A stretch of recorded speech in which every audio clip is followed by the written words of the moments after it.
Let's go. It says we be live on the YouTube. Do we believe it? We'll see.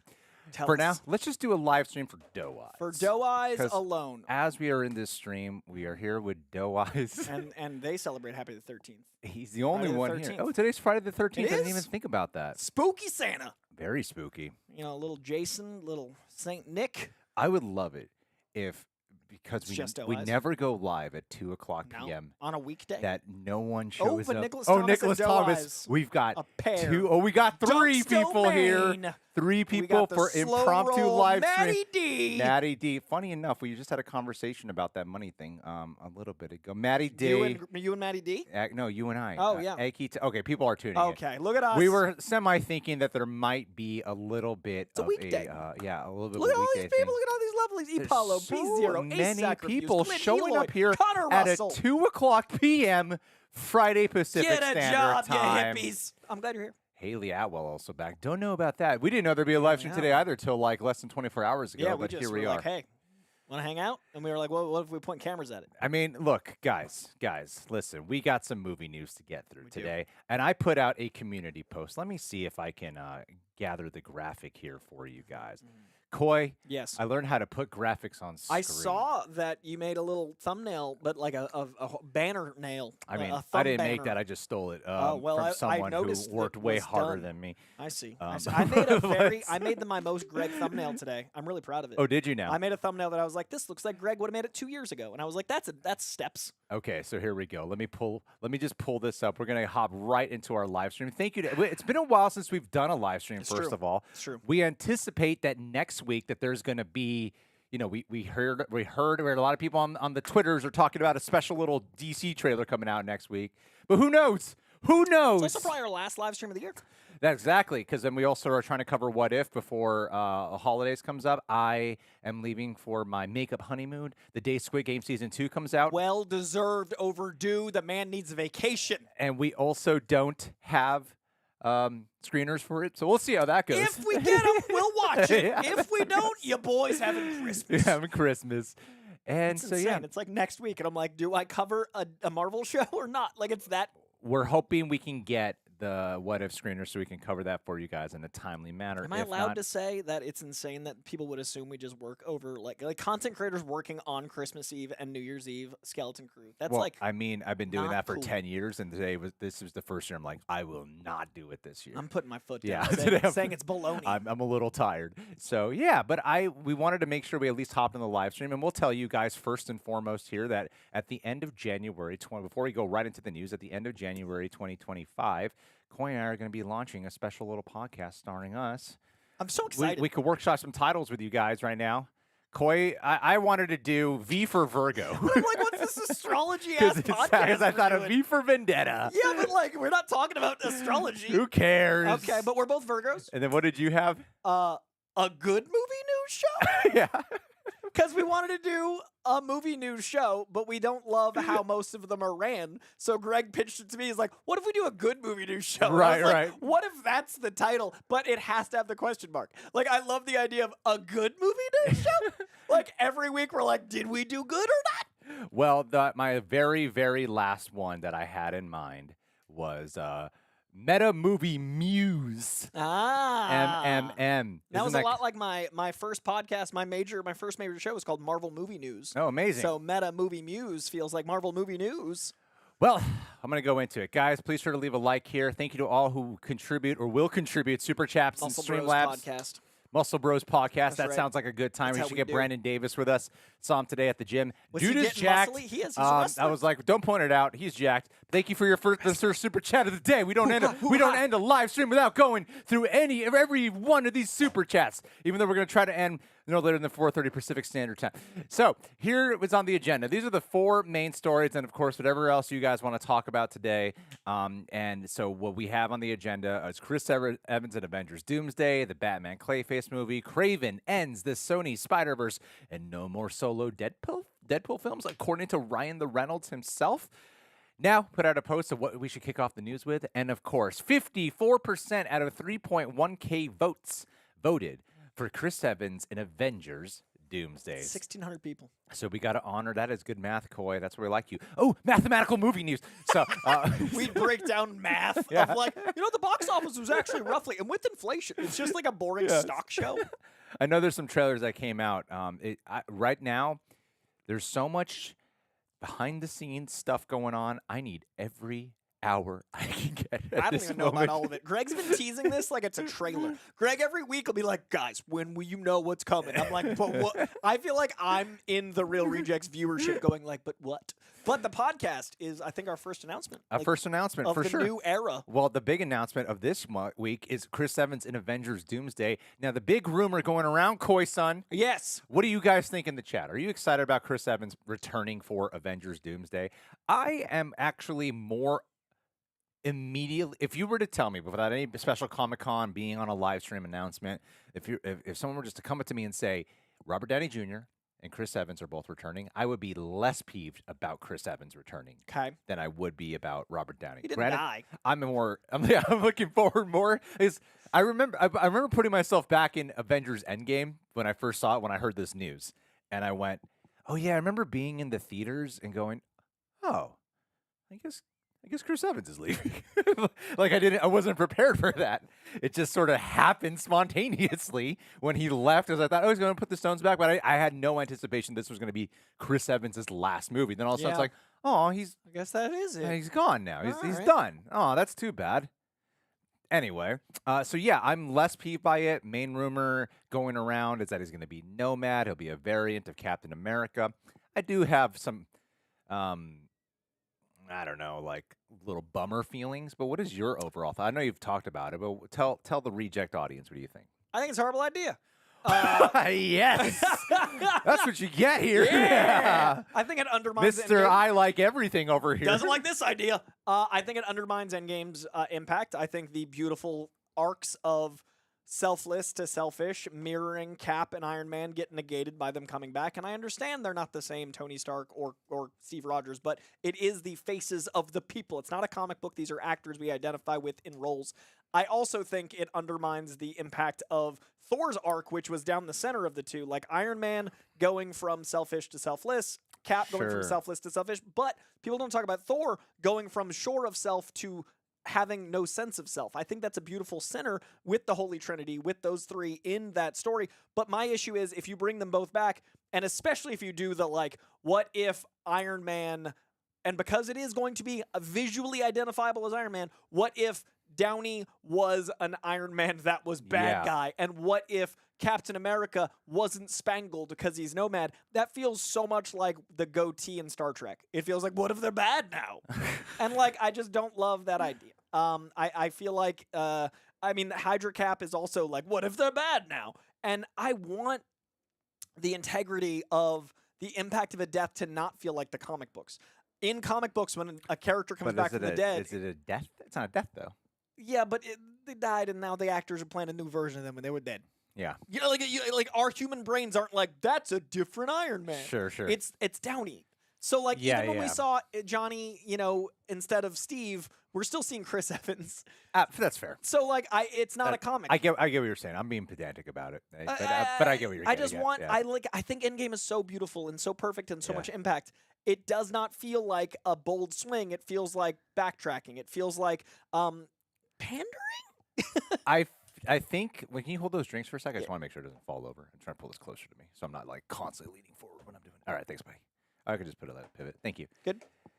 Yes, you see, the thing that actually most bothers me by it is that this is coming out before Captain America Brave New World. And there's this big rumor that Captain America Brave New World will have a tease about Steve Rogers returning. Oh, God. And we haven't had the opportunity. Anthony Mackie doesn't even get... Exactly. We haven't Anthony Mackie's not even really the one who's being... We might talk about Creature Commandos. Anthony Mackie's not the one being talked about when it comes to Captain America Brave New World. Everyone's talking about Red Hulk. Yeah. And now this will put the attention back on Chris Evans, and we really haven't given Anthony Mackie a proper chance yet. And everything about this latest phase of the announcements is how I immediately felt about Russo. I got a lot of shit for not being excited about Russo brothers returning. I got a lot of shit about that. I'd be more excited if they made like great films in between Endgame. What's the one with the Chris Evans, Ryan Gosling? Gray Man. I it's liked not it. a great. It's a film, 90s though. buddy cop, but they're against each other. It's not a great film. Loved it. So I think that's why I'm like a little bit more on board for Downey, because Downey has had a pretty good career. Like, he just won an Oscar. Yeah, he's doing okay. So I'm like, all right. I mean, he doesn't need to do this. Yeah. And that's what excites me about this. Not saying Chris Evans needs to do this, but there's something exciting about a role that seems to challenge him. Hi, Heather Gear. Good to see you here. But we'll see. I mean, overall, this news doesn't seem to be exciting people as much. That's what I mean. Now we're used to the news here. You know, before it was like, Russo brothers are returning. Everyone's freaking the F out. And then Robert Downey Jr. Oh, my God. Now Chris Evans like, all right. Yeah. And that's how it's going to feel. That's about what I expect now. Oh, that's about what I expect. It should be like overwhelming. If it was going to happen, it needed to be a moment. Also, if we know it now, it's not going to feel like a pop in the theater. Like, I'm not going to be like, oh, my God, I can't believe it. I'll be like, oh, the news from a year and a half ago sure did happen. Yeah. And on top of that, it's a very different thing comparatively to when you have the Spider-Man movies with because that's just one universe focused base, right? Yeah. It's the Spider-Man world. It's actually it's so much more contained comparatively than like an Avengers Doomsday or an Avengers Secret Wars, right? Yeah. Where here he's gonna kind of be shuffled in the middle of what sounds like a cast of 60 characters, you know? And like, ooh. So it kind of undermines it a and little it undermines bit. Cap 4. But let's be honest. It doesn't just undermine Chris Evans, it undermines Mackie. Let's be honest, though. Coy only has this opinion now because he's a part of DC Studios podcast. Yeah, I can only hate stuff now that I'm not. Yes, exactly. Well, I was never employed by Marvel, though. Even people thought I was. I love the Disney shill thing because I was like, I'd like that money, though. I never got that DC shill money. But I do think that we are entering an era of Marvel not feeling as independently minded as they did when I loved it as much. I still love Marvel, and that's the problem is, like, I'm upset because I love Marvel. I'm upset because I want the MCU to do well.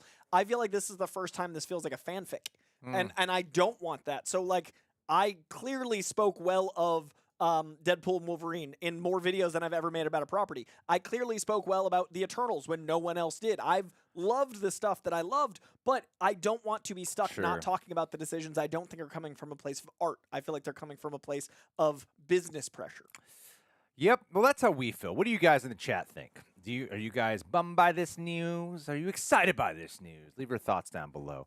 We're not going to go through. We only got a few super chats right now, but I want to at least preview what the first one was, Coy. Coy. Check the tapes. We're going different timing here. All right, what do we got? So I think the first one was Nick Alexander. I know. Okay, let me make sure the people on the chat can see. I can't see him. That's a Google screen. I know this isn't news, but who could Chris Evans play in the DCU? Greg, Coy, Rejects, love you all. Have a good weekend. Actually, Nick, I love this That's first way question. More exciting. Can you imagine how exciting that would be if Chris Evans suddenly if you got an incredibly popular face of the Marvel universe to suddenly join DC, and like not out of Cavalrine? a screw you thing. No, but like he's a talented actor. Let him play. Okay, Chris That Evans. would be really wild, wouldn't it? Yeah, I mean, really. Coy's the man to answer this one. I don't know. I would say He likes playing villains now. he does. I was trying to think of a villain because I think him as Molecule Man is really fun in Doomsday because at least that'd be like the fun version of the goatee going evil. Yeah. But There's some people in the chat who were saying Molecule Man. Yeah, I think that's more fun than like Nomad personally, but. Over at the DCU, I'm trying to think of the first wave because I'd want it to be soon.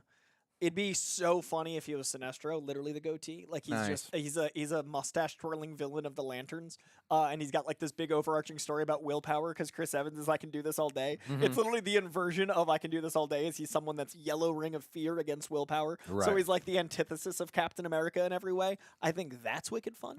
I think Sean Gunn is really interesting as a versatile voice actor and screen actor, but I would love to see like what he would do with a Maxwell Lord type role where he's like not powered, but he's like a powerful financial douche. Like that'd be fun. You know what I mean? Like not a powered character, like let him stay skinny. It seems like he takes on villain roles or whatever role Ryan Reynolds is not taking on anymore. Yes, those are the current. So yeah, I'm gonna say I'm gonna say Sinestro, Ryan Reynolds, Green Lantern, and I'm gonna say someone like Maxwell Lord, but not the Pedro type. All right. Well, that's what our opinion on it. Thank you guys for joining us for that. I wanted to say really We will continue the super chats in a bit. Thank you. We don't end the stream without doing them. Let's go back to the regular live chat for a second. And then what was next on the community host? We're going to go in order of votes. The Batman Clayface movie. Ooh, I actually really like this news a lot, Coy. Okay. What was the James Gunn confirmation? The audience. What's the James Gunn confirmation, guys? Yeah. What are you talking about? Reject Nation was saying that Gunn confirmed. Gunn confirmed what? That Clayface was apparently, according to them, was confirmed by Gunn as a movie, but I just haven't seen that confirmed by him. Is it confirmed that he's going to be playing? That Mike Flanagan is directing it, or I know he's writing it. I think writing it. I haven't seen anything about directing it, but I'm really curious what the actual Let's ask. Check the tape. Let's ask Elon Musk. Yep. What's he have to say? Everyone, I'm asking Elon Musk here. Good old E. Musk has all the answers. News we have on Mike Gunn. Flanagan Clayface movie? Let's look it up really quick here. Let's get the actual data because I want to report it on the data. Greenlit did. He's writing the script for the project. Okay, horror, thriller, tragedy. Okay, there's no confirmation on who's going to direct it yet, but Matt Reeves will be producing the film, so it might be in the Batman universe. But Matt Reeves is also producing the dynamic duo, which is Gunn and him teaming up on that Robin's project. Okay. So, I think Matt Reeves is just very involved. Ooh, with wait a DC. minute, guys. Wait a minute. This is unprofessional. Unprofessional. Now we know what we're talking about. Now we the got a idea was to graphic. theoretically go, we're going to move to this. Wait, hold on. Just Mike Flanagan. I messed it up, everyone. The idea was to go, we're going to, hold on, everyone. Okay. The No, it's idea was to go, we're going to move to Look. this story. Oh. That way you're like, oh, Whoa, look chapter. at that. New Bam, chapter. bam. And I then see. we go, then it's here. So as we're talking about Yes. it, then boom, shakalaka. Anyway, Coy. According to Phoenix Rose, James said it's DCU. Okay. I don't know when that happened, though. Aw. So I assume that would mean Oh, that's what they've been saying, confirmed. That it's going to be part of the main DC universe, so it's not an Elseworlds or Right. in the Batman universe. Right. So Okay. therefore, I would assume if Flanagan is, writing it and we have Matt Reeves producing it, which is the rumor, it's just that Matt Reeves is involved with the Yeah. creative DC universe, which is exciting. Well, This Coy, is- according to your boss, canon doesn't matter. I think that's way more Huh? like real life. Huh? Oh, yeah, you would say that, wouldn't you, If you and I are at a Mr. party, Employee? if you and I are at a Huh? party and we have a situation occur and I remember it one way and you remember it another way, whatever storyteller is telling it is the canon to the moment. Okay, I wonder if you'd say this if Feige said it. If it was better storytelling, then everyone going like, "What's next? What's next? What's God damn next?" it, Coy, I'm trying to start some drama. I know. Do How's it working? I don't feel like it's coming across Okay. sincere. I just feel like it's. I think they can tell. They can tell that I'm like, I don't know. That's exciting. We insight. can't acknowledge that, huh? Wait, let me look up something before we. What No. can't Well, there's something that's going around in the chat. I will personally not acknowledge it as to not spoil something. Okay, But, I'm yeah, you excited guys are for right. I'll say that. Flanagan, Clayface. I'm excited for that DCU take would be more supernatural than what the Reeves the Batman would be. Sure. If it was going Reeves the Batman, which is funny because I think that was a rumor 2 years ago for the Batman 2 was going to be Clayface. I think it would be more like the actor from the Silver and Golden Age stuff. But in the DCU, I imagine it's going to be more like the Clayface we know in modern day, which is, the monster, the animated series Clayface, all those things. Like, that's the benefit of the two universes, picking and choosing which character can be extravagant, which can be grounded. So this is exciting to me. I love this. And a horror element, too. I love this news. I sound like exactly what Red Letter Media makes fun of. I love this news. There's the quote. Okay. Exciting news out of DCF. Okay, yeah, when he was on the what's that show called? The great interviewer guy, Josh Horowitz. He was saying there's a project that we have yet to announce, but it just got greenlit that they're gonna try. You're damn right, Doe Eyes. I will do whatever it takes to cancel Coy. Yeah, That's what this is a podcast. Everyone's trying Cancel to cancel Coy. Living the dream. Just what I'm so tired. Cancel Coy. It's been a long week. Cancel guys. Coy Corner. Woo! Coy's Comic Corner didn't get numbers, but cancel Coy Corner. Tell you what, it's the sweet spot. I weirdly feel like there's it would do there's gangbusters. definitely an intrigue to Dude, it. the amount of people that hate me. Cancel Oh Corner. man, So highest rated show at Reject Nation. why I'm excited for Clayface is because solely due to Mike Flanagan. I think Mike Flanagan, I haven't seen everything he's done. I didn't see that latest show he did. I did watch the 2 Haunting shows. I love the vampire one he did. Same. I like his shows significantly more than I like his movies, honestly. I think his movies are what did I like? love Dr. Sleep, man.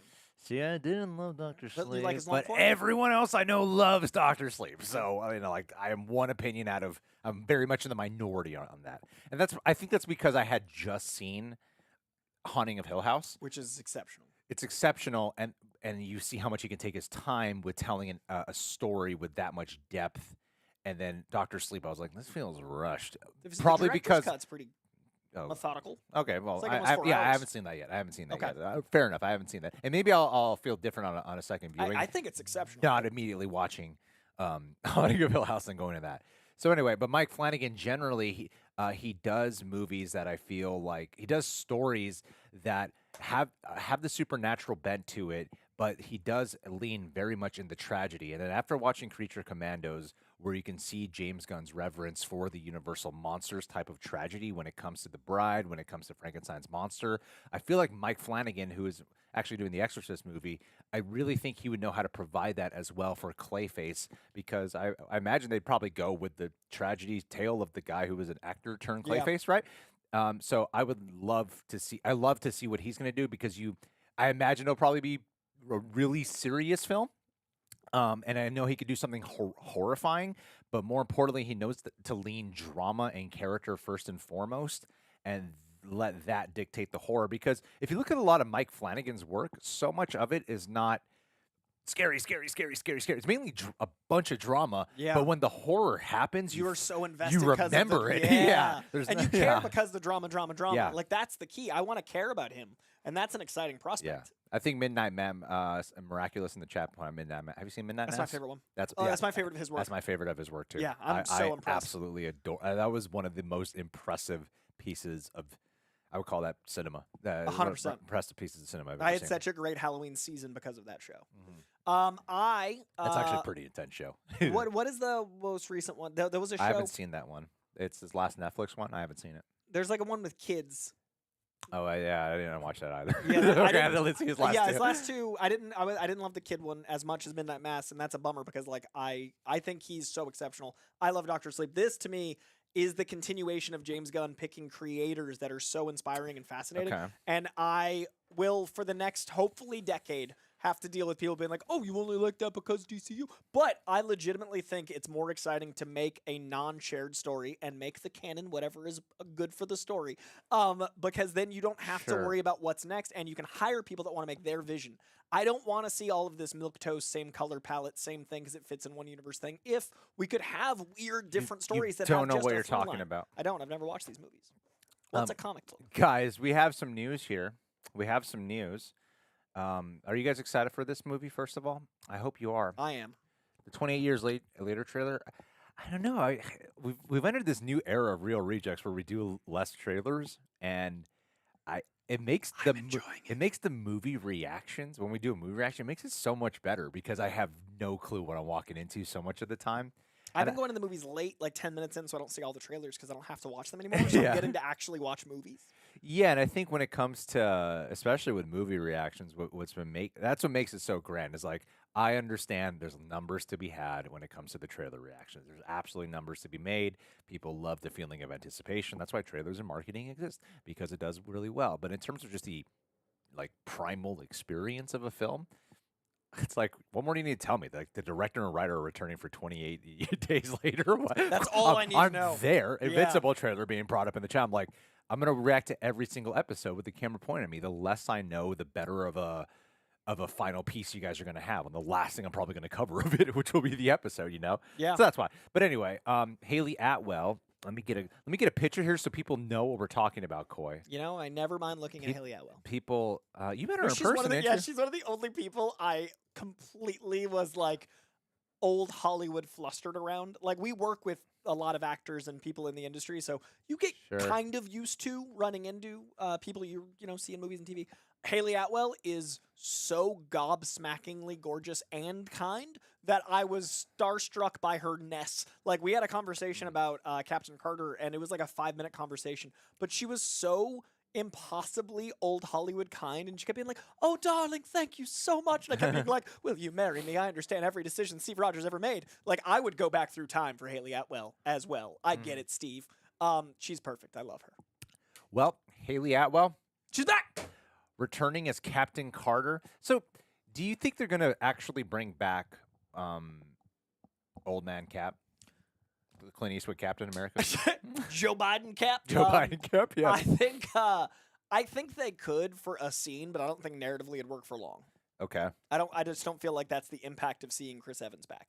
Like, it would not feel like, oh, you know what I mean? Yeah, yeah. So if you're like, oh, Chris Evans is back, and he's under lots of makeup. So, like, I don't know if that's... I would love it if it's Old Man Cap and it's kind of like the old man in Squid Game, where you just think like, oh, he's not a threat. And then Until he he's starts like Super whooping Soldier ass. preserved him inside like Keith Richards. I think Like, it Keith was so Richards cool. won't die. Like, I feel like it's like that. It's like the that Six Flags character, the Or Johnny Knoxville. do the you have Johnny that Knoxville grandpa in character? Jackass. Yeah, Exactly. But it's Chris Evans just like throwing his shield, old man Steve. Yes. Yeah, I mean that'd be some. I want Nomad and more importantly I want Captain Carter. I'm more excited for Hayley Atwell coming back than Chris Evans. Well, let me tell you why I look forward to why I echo these sentiments is because Doctor Strange in the Multiverse of Madness. I really enjoy that movie more than a lot of people, it seems. But damn, that Illuminati shit I thought was so disappointing. I thought it was Waste of incredibly. Hayley Atwell. It was and to have that experience where we watched it in the premiere and people were freaking out. I went to opening night, people were freaking out, and especially knowing like what was going to happen in like 2 minutes from opening night. I'm like, this is such a bummer, and I think that was such a waste. And Hayley Atwell, who has been such a prolific character in the What If series, I don't know if she's coming back as Captain Carter or if she's coming back as Peggy Carter, right? Right. But if they bring back a Captain Carter and really allow her a chance to be a true Captain Carter, then hell yeah, let her have that moment. Maybe I think the Russo brothers would probably do right by that. I would love that. That's of Doomsday casting. This is my favorite announcement. Yeah. I don't know. I'm really excited for the RDJ, man. I really am. Oh, man. If he hadn't been Iron Man all these years, I would be. I think he's a great actor for a role like that, but I think I associate him with Iron Man because he did so good. Fair enough. Okay, so I know we got some more super chats. I want to make sure we're not forgetting those. But yeah, we got a couple more stories. Hey, Jasmine Paytor. Good to see you here, Jasmine. Are you coming tomorrow, Jasmine? I hope you are. Greg just doxed himself. He's having a party. By saying, are you coming tomorrow? Yeah. Andrew Carnes, thank you for the super chat. Says, at what point you realized the DCEU was unsalvageable? When the fandom was so vitriolic. For me, it was when I realized I love comic books and there was an entire one of the biggest publishers in the world that I couldn't talk about. I have loved Spider-Man since I was 2 and I learned to read. I've loved Batman since I was 5. That's only a 3-year difference in the span of my 36 years of existing. I've only been able to talk about DC recently to scale because anytime I'd bring up anything and I didn't see the character the same way that the loud internet did, I would just be attacked to the point where it wasn't worth my time or energy. And I realized when I couldn't talk about characters I loved for like a decade that it was because that you can't salvage a fandom that's just wanting a mob. Absolutely. So I don't know if I haven't blamed the movies as much as I blame the discourse. The DCU's been a real like heart-wrenching journey, hasn't it? Like I'll probably never really truly get over. I love. There's this great channel. Oh my god, I'm totally blanking on the name of the channel right now. But almost every one of their big videos is like what we almost got, what the movie could have been, like World War Z 2, what was supposed to be the Superman movie that Schnepp talked about, right? Those kind of things, and I feel like Henry Cavill is going to be one of those that goes down because he undoubtedly could have. He was very vocal. Like he obviously really got along with Zack Snyder, really supported Zack Snyder.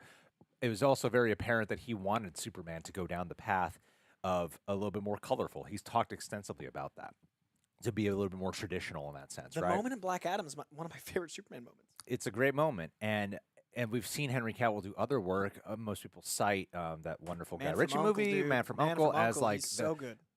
A perfect example of like definitely this guy would have been the perfect Superman. And in life, yeah. walking around. Yeah, you see him in interviews and stuff. You just see that he has that charm and charisma, And I understand why James Gunn did what he did. But he came in after the decision was made. The Henry Cavill thing was a handshake agreement between people not running a studio, as far as I've heard. But he has to make it fresh and new. And at the end of the day, like, as much as everyone knows, I like the Zack Snyder films more than Coy does. I like them more than I think people think I do. I'm afraid to talk about them. So you like them even more, but I'm not like, I'm just like, I'm scared. But the thing is, I think as much as people are calling it James Gunn's DC universe, we even say that. I think what James Gunn's really setting out to do is just to make a DC universe, whereas one felt very much like this is Zack Snyder's universe. He's and also DC, hiring directors that are very different than him. Sorry to interrupt, but like Flanagan is not going to make a James Gunn movie. Yeah. Do you know what I mean? Like, yeah, exactly. and Craig Gillespie's not going to make a James Gunn movie. Yeah. So when people say James Gunn's DCU, yes, I see that. But we also don't consider Kevin Feige as what Jon Favreau did with Iron Man. So, like, we need to see that he's building this incredible thing, but we also need to see that he's giving these creators these incredible opportunities to make insanity for us. Yeah. So I think the DC universe, over time, I have really come to accept, like, reboot is really the way to go. But, you should also keep Suicide Squad and Peacemaker canon. I can't wait to see how they do it. Forward. I hear your sass, but I'm going to accept that I can't wait. I also, for me, I'm excited for anything new and exciting. Josh Long says he's been a sub since I was 13. I'm now almost 24. Love y'all, man. Thank you, Josh Long. 11? That's like half your life. God, I saw a tweet pop up on our feed from someone who did that thing where they made notes, and it was about Real Rejects. I was like, man, I remember 10 years ago, paying to talk to Greg and John. I'm like, I don't really know what you're talking about. Paying to talk to us. Maybe it was like a Google chat thing, which we really commit to. It'd be like $50. We'll talk for like an hour and a half. It's like a long time. So, and that's between John and I, right? And he's like, but now looking at what they are now, they're obviously, their reactions are boring and they don't care anymore and da-da-da. I'm like, I feel like some of my favorite reactions came out this year. Yeah. And also, I'm a little bit more, used to what I do. And I've also grown. I'm also a little more tired. I honestly, I think I'm not going to always be like the Mr. Super energetic guy freaking out at everything. It's like Star Wars, man. When people attach to Star Wars, they always want it that way. Yeah. And that's why people are like, why don't you do trailers anymore? Yeah. Like, it's people get attached to a type of thing they find you through. Yeah. Like, people hate that I talk about DC as much as I do because I love these characters and they want me to only talk Marvel. That's not going to happen. We're going to continue the stream in just the super chats in just a little bit. Okay. All right. I see someone bringing it up in the chat. I believe the community post voted. I have not seen it. I'm going to react to it. For Kraven ends the Sony Spider-Verse. The Kraven the Hunter. Abs. So Kraven the Hunter is ending the Sony Spider-Verse. Coy, you saw this, and I saw your out of the theater reaction. Yeah. You were the only one who was over the moon about it. Oh, favorite film of the year. This guy again just Kraven the Hunter. This guy just cannot stop shilling. Shill. Kraven the Shiller is my subtitle. No, it's not great. Is it fun bad? Sometimes. I can go okay, that was okay, so before you go into your discussion about it. When I watched, no spoilers. When I watched, hi Aisha. When I watched Madam Web, I was hoping that it could be like one of how people felt about me during the Tyler Perry reaction videos, where I could just riff and have a fun time, and I was just kind of bored out of my mind. So I didn't even find the energy to be compelled to be excited, to be let jokes. me make fun of this and have a fun time. I couldn't even do it. I was just so bored out of my mind. I couldn't do it. But does this provide that? The 60% of the movie that is similar to the trailers does. The whopping 40% of the movie that is a slow burn drama does not. Okay. I will not spoil a thing, but it has some of the same issues as Madam Web with ADR, with clearly multiple movies being put together. My issue was there is a great movie in there somewhere, and J.C. Chandor directed some great Triple Frontier-esque stuff. That's what he directed. And Aaron Taylor Johnson loves this character. Russell Crowe loves this character. Doe Eyes with a great name. Oh, Thrills and Chills. Chills. That is a fantastic podcast name. I love that. Let me so screenshot far. that in Yeah, case I Thrills don't and forget. Oh Chills. my God, hold on a second. I lost my whole train of That thought. might be a great podcast name. Um, Thrills and Chills. that's a real That's good. a really good That's real podcast good. name. Holy shit. Doe Eyes. Doe Eyes. We might have to credit. If, we might take that. If we take that, Doe Eyes gets That's a shirt. the first one where we both unanimously both got excited. were like excited about it. Thrills we're and like, Chills, ooh, a good movie. Yeah. Yeah. Thrills and Chills is solid, and it's clean. Get rid of the it's cleaner. The Kraven. I like it more than Madam Web because I can see what they tried to do in there. Madam Web, I've written 20 different better movies around. I see what the movie that has Russell Crowe in it is doing. I see what Aaron Taylor Johnson is bringing. But then there's absolute moments of how did this get by the editors? How did this get by the writers? How did this get by the studio? And there's enough of those that for long periods of time in between me being like, oh, cool scene. I'm like, what is happening? What's going on? Like, I'm baffled for maybe half this movie. And that's drama and action. There's a lot of characters. There are like 5 villains at like recognizable villains. It doesn't work. It's not as bad as Madam Web. It's not as good as Venom. Whatever that means to you. Too broke to pay attention to CGI, Coy Greg introspection. That should be like a segment that we break into. I like that, in Coy the Greg middle, introspection. in the middle of it. Yeah, it's time for some CGI. Like Really CGI. bad, like reboot era CGI, and it's like you and I thinking, or it's CGI of us as the thinking man. Well, I hope it's just say it sometimes takes enough failures for a massive movie studio to realize maybe we made a mistake. Because you know what it is of what broke them. It's not how bad the movie is. It's the financial performance of the movie. Because once those financial numbers stop coming in, then they're like, oh, maybe we need to do something different. Yeah. It's like they don't give a shit about Rotten Tomatoes scores. Sony, when it comes to Spider-Man, is one of the most fascinating things in the movie industry to me. Simply because like they've done some amazing, no pun intended, they've done some amazing Spider-Man movies. Truly incredible films. And then they branched off into this other thing that was just so weird. It was a strange thing today. I don't understand what it is and why they thought it would work to begin with. Yeah. And there's also like legalities behind it that we don't really know the full story to. Because it's insane that Spider-Man isn't in like the Spider-Man movies. That has to be a legal thing. Like there's no way. It's strange as hell. Because in Spider-Man Noir, the live-action Nicolas Cage Spider-Man Noir, I hear they're calling him Ben Reilly. Why would you do that unless you can't use Peter Parker? Will it even be Ben Reilly? Ben Reilly's Scarlet Spider. Peter Parker should be Spider-Man so, Noir. So why would that, unless they can't use Peter Parker? That's right? Is that What? a Sony thing? I mean, It's on Amazon. Sony produces their shows. Yeah. Isn't that weird? I have a lot of questions. I got a lot of questions too, and I think this is a really good thing because, and I hope what they need, if they're gonna do some bullshit like this, they need to get someone in who's like a James Gunn, who's like a Kevin Feige. To step Yusuf in. just made me so happy. Kneecap shout out and said my favorite review of the year. That makes me so happy. Oh. It's a tiny little indie that, like, I thought 72 people would watch the review of. Thank you, Yusuf. Of course. But yeah, no, that is a really strange prospect that they're doing. And I don't know. I mean, like the Venom movies were fun and all, but it really just felt like some weird passive junior thing that was never as strong as it could have been. And the most disappointing aspect of it was like, Casting was They good. would constantly tease us with like Spider-Man might come, Spider-Man might come. But I that always was felt like that was- every one of those movies. Spider-Man might come. It's like such a weird thing to set up. It also felt like the fandom was making it like it happened this time, and you're like, what? Like Yeah. I kept hearing like this is the one. I'm like, I don't know who said that. And I really feel someone asked earlier, when do you think the DCEU became unsalvageable?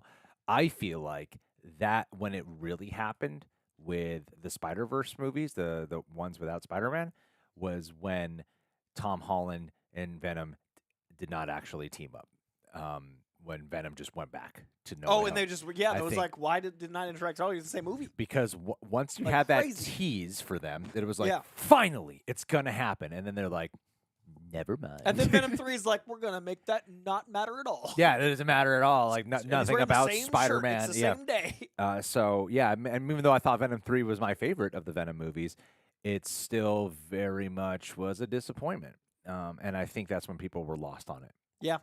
And then on top of that, there was because it got to the point where it was like the thing that people held out for with those movies is maybe they will turn around, maybe they will be good once Spider-Man shows up. Yeah. Maybe then, and then what I think the Sinister Six building out from individual movies is a cool idea. there's a cool concept to it.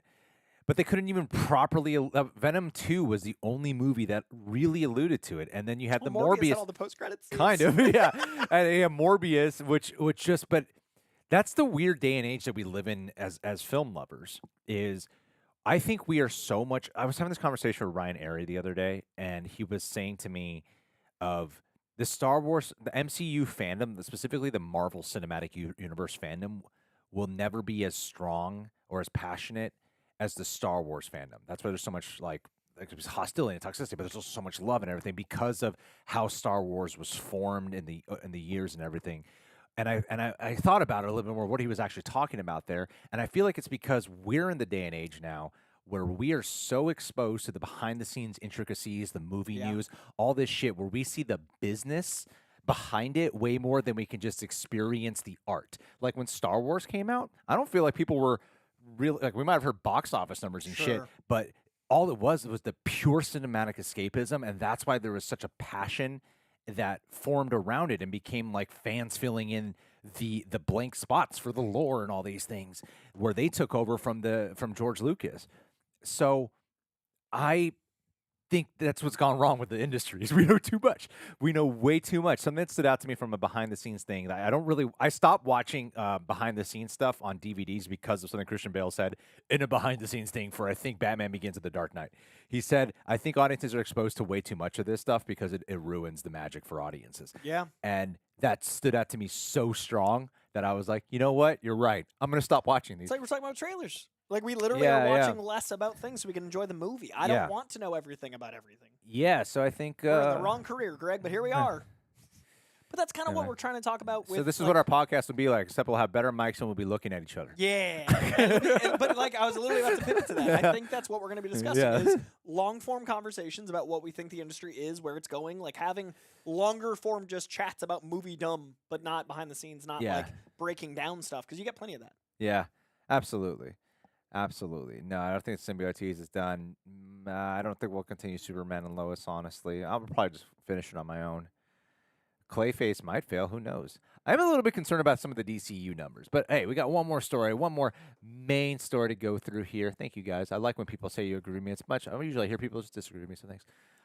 The final story of the day is this one, which I thought was actually really interesting. I actually kind of believe him.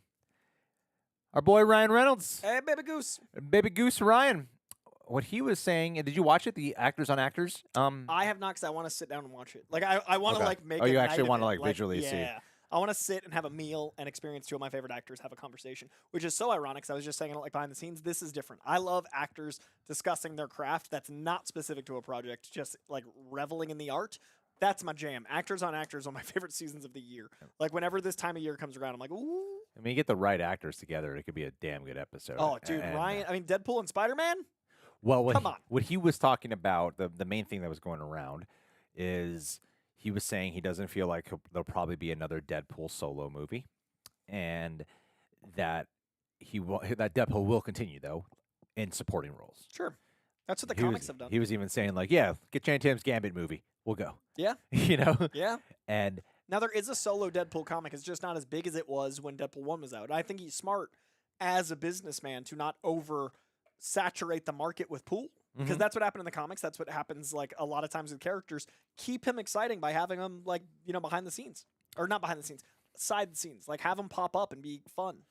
I think what has maintained Deadpool's excitement is that we usually get the impression that we'll get a sequel, yet we really wait for them. Yeah. And whenever they show up, they're bigger than the last. And if you think it's better than the last, that's a completely different question. But they're always bigger than the last, and they constantly feel like event cinema. Yeah. And I think Ryan Reynolds knows exactly what he's doing. And I believed him in what he was talking about because he really went into detail about it. He was saying like he's much older now, and it takes up years of his life, and it absorbs him to be away from his family, and he wants to be around for his kids, and he's very outspoken about his relation. He constantly brings up like the conflicting relationship he had with his dad, and it sounds like he really wants to be a great dad to his kids. Which takes time, which means you can't be on a set for 12 hours for 6 months. I mean, like, I don't know, Ryan Reynolds. This all could just be like the guy who's putting on a great demonstration in front of a camera of like the personality he's presenting himself. But from what the information is that we are receiving from him, it sounds like he really wants to be there for his children, and being a supporting role is different because he could at least kind of like the way how they would consult James Gunn for some of the dialogue in Avengers Infinity War when it comes to the Guardians. Like he could still have some say in that. And then you have less months on set if you're just a supporting role. Like I want him to be able to just enjoy his life and be Deadpool, and he's done a lot for the character, more than arguably anyone but like Rob and Joe Kelly. Yeah, and I did start feeling like I'm sure there's other things for Deadpool to go through, but he's done the kind of the ringer. By the time we got Wolverine back. By the time we got to 3, it did seem like 3 is such a Deadpool Wolverine. It's such a Marvel Cinematic Universe like funhouse film, right? Or a more of like Fox Marvel funhouse movie. But in terms of like the Deadpool specific character arc journey, it's the weakest one to me out of the 3 films. You know, I think 1 and 2 are much stronger in terms of like a Deadpool centric story. As a Deadpool centric story, 1 is still like leaps and bounds above 2 or 3 as Deadpool to me. Yeah, absolutely. Like the personification of Deadpool. But sequels have to be bigger and bigger and bigger, and I do think 2 was bigger than 1 and 3 was bigger than 2. But I would love if we have him pop in to be Deadpool in things, then try to make a 4th bigger one.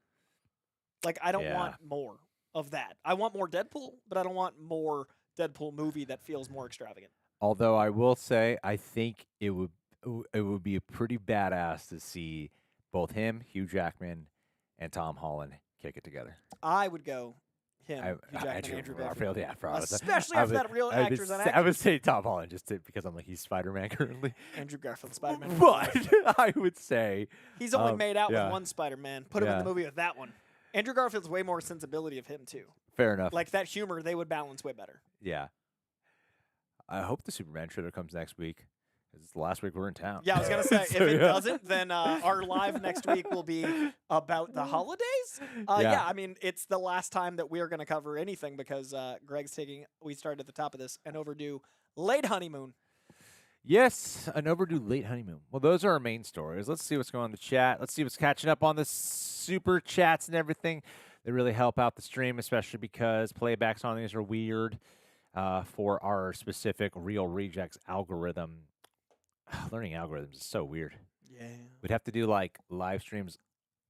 We have to find like a specific established live stream time every time. Every week, like that way the algorithm Tuesdays can eventually start promoting the live streams that's properly. awesome. Isn't it weird? That's why we're doing a long form podcast. That's why like a Campion one does really great, or like 3C Films doing good because they have his established like usual time that he does them. Interesting, that makes sense. There's a lot of things to them that is really strange. Let me pull these up properly. Hold on a second. Let me get rid of this.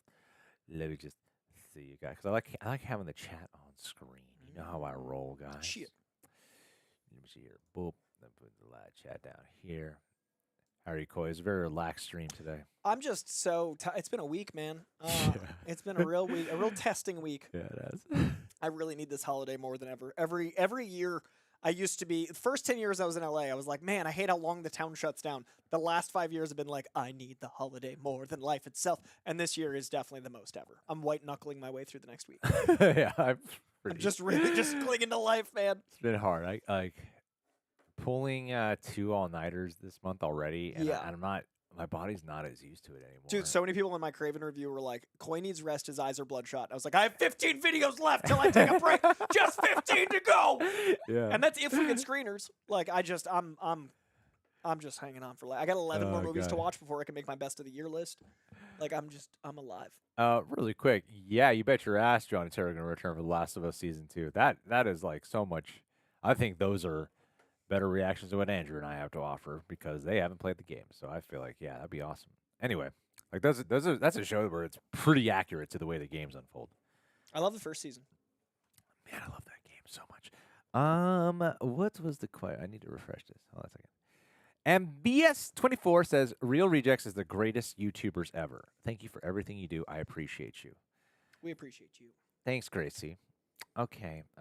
Yeah, I would like to think we're I don't know if we're the greatest. Of course, there's got to be a YouTube. You watch other YouTube channels. I don't think, when I say that, I feel like you compartmentalize that in a certain type of category of YouTubers. But you like to watch other podcasts and stuff. I watch. You like watch, like Chris Williamson, I watch. Chris Williamson. Who's on YouTube. Yes. I listen to him on Spotify, though, but sometimes I watch him and his beautiful jawline. Uh-huh. I really enjoyed Josh Brolin on Joe Rogan last week. I haven't heard it. Although, fun story.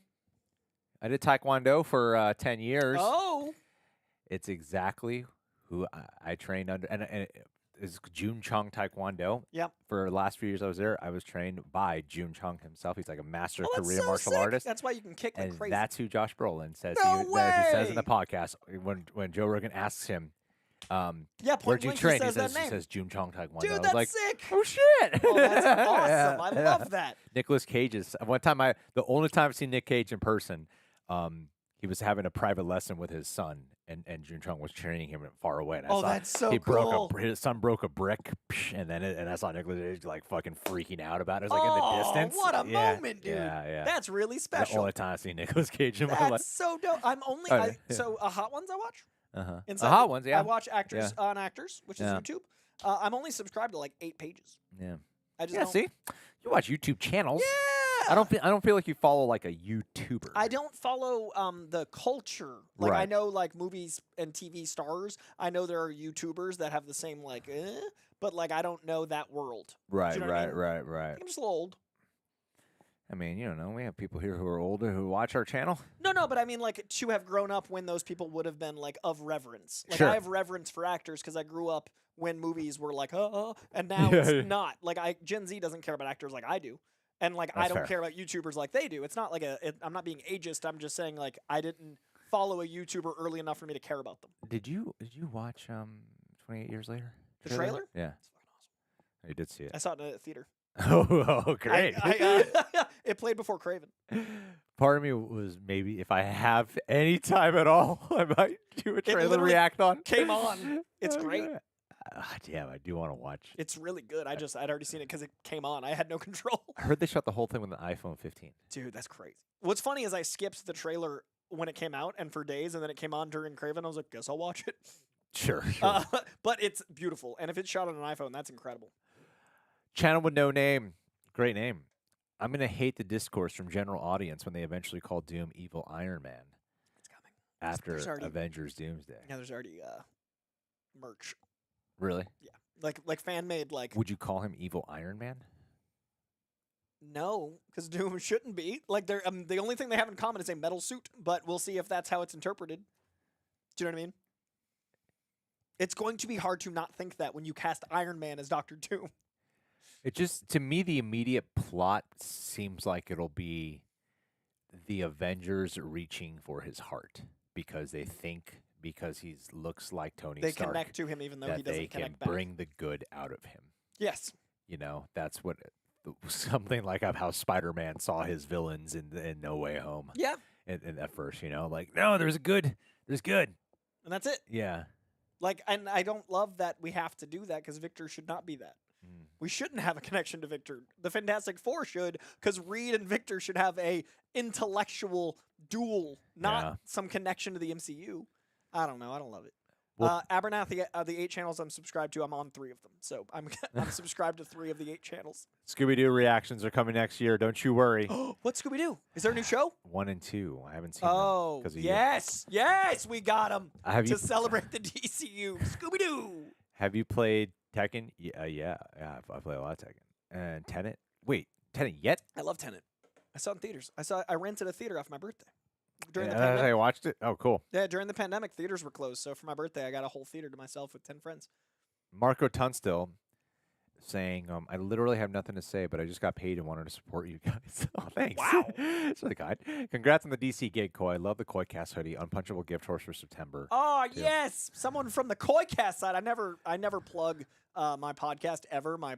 The guy I do the podcast with is making sure I do that now. But Koicast, my podcast. I also have a Patreon I never talk about. So if you guys literally only know me from YouTube, I also have a Patreon. I also have a podcast. That's it. Just those 3 things. But Coy, when it comes to the DC Studios thing, Yeah. do you feel like it's harder for you to be critical of DC stuff now? no, they actually encourage it because we don't want to have a very commercial podcast. The goal is to have it be like a roundtable conversation. Unfortunately, I love Creature Commandos. So coming out of the gate, Unfortunately, I well, can't you know what I mean? create Like when I come out of the gate, like this is the best. It's like you and I watched it. You know how much I loved it. I have no reason to act differently under their lights, but I genuinely love it. If something comes out that I don't love, I've been encouraged to be the voice of comic books about it. Wow. So That thank was a you. Fat super chat. Thank you so much. But like Yeah. I so far really, really have been encouraged to be the voice of comic book fandom. So if I don't like something or if I think something isn't accurate, I've been encouraged to share it. So I haven't had that problem yet.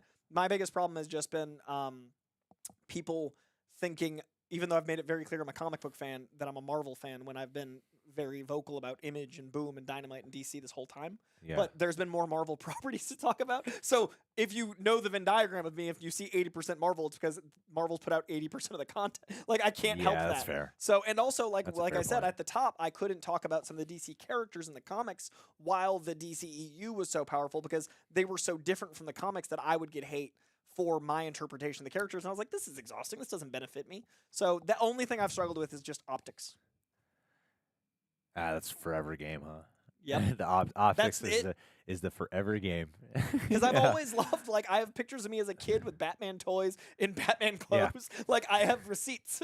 The amount of people lately, what I've been finding so fun to find out is, especially when you have a business that's meant to be run online, the amount of people I see. We hear it all the time on social media, right? Like you live your best life ever on social media, but you never really know what people are going through. Where in business, the amount of people I see who you assume are doing incredibly well, Yeah. a lot aren't. And Yeah. a lot of people who act like they're not doing well actually Yeah. harboring a lot of success and money and stuff. So yeah, it's kind of Optics. It's optics is like the big name of the game, and I'm really just wanting to. I guess that's why I really want to do a podcast because I've just been enjoying conversation more, and I want to aiming more for just. That's part of the weird part about trailer reactions is I feel like I can react however I want during a movie reaction, but I think trailers, people really expect a certain type of thing from me now. And I feel like I kind of lost sight of, for a bit, of like, wait, what am I feeling? Or do I have a subconscious reaction to how people want me to react? And I Yeah. lost sight about. And so I needed a little break from it so that way I could find the Truth again. authenticity again. I have that with yeah. interviews. Like, what does the studio want? What does the audience want? What does the koi want? Those are 3 different things sometimes. Yeah. And it's really hard. And but like you said, the conversations are the whole point of all this for me. I like talking to people about art. Yeah. And the same thing with movie news. It's a lot of the time it's really easy to go like, what do people want me to? My insert people pleasing older Greg, baby boy Greg opinion will go like, I start to think in a way that maybe people want me to think, and then I go, wait, no, just what do I think? Like, Yeah. What do I feel? let me go out there. So it's usually like this mental process you got to go through.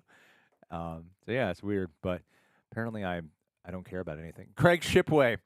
Craig Shipway. Hey. Look at that. Look at AUD. That's like $2. Australian? I don't know. Right. I don't know what it counts to. Either way, I like the color. It pops. It's sexy. Vibrant. Appreciate you. Koi. It's the Koi show. Shove over Greg. This question is from my best real rejecter. Oh, snap. So, Koi, what do you think about Null potentially being in Spider-Man 4? Don't know if that's true anymore. Like I feel like Yeah. I feel like the news of the week, and man, it's so sad that that's all came out the week Kraven came out. Like they're like, that's over. I don't know if that negates that news, and it was always a rumor, which is always tricky. It really is hard, especially with Spider-Man fandom. The optics of what fans think is happening usually overwrites what's actually happening. Like the rumors always get bigger than the truth. So I don't know if that rumor was Sure. ever true. No one said null in an official capacity. Maybe. So I don't know. What do you mean no one said No Null? one at the studio was like Spider-Man full null. Like no one ever. Oh, Do you know what I okay. mean? Like there Yeah, was never yeah. an actual announcement. So it's just fans being loud. Hold on. I want to make sure I don't lose this. Devontae, put your question. Did you? Oh, that was your question. Okay. Did you find it? Cool. Yeah, I found it. I can remember that. Spider-Man 4. That's probably gonna. I was excited for what they do there. I mean, it's a big mystery. I like how we don't know anything. I'd love a grounded one, but I doubt that now. I love it if if they're only making Tom Holland think he has control. He shows up on set, new pages. Because New pages. the way how he's talking about it is like, this is the first time I'm like get to have like creative control or input and stuff. I'm like, Yeah, are they just making you think you do? I hope he does. Or I mean, do he's been at the face of this for so long. actually? Well, and also bringing in the It's really director easy. of Shang-Chi. It's easy to make actors think, Sure. and a lot of times directors will do that to producers Yeah. too, to make producers feel like their opinion matters when they just know how to like talk and placate. And then they get the dailies and they're like, wait a second. Yeah, yeah, But I'm excited for the director. I'm excited for the potential. sure be fun. Bad Medicine, my God. Okay, 2025. We're gonna get this collab going.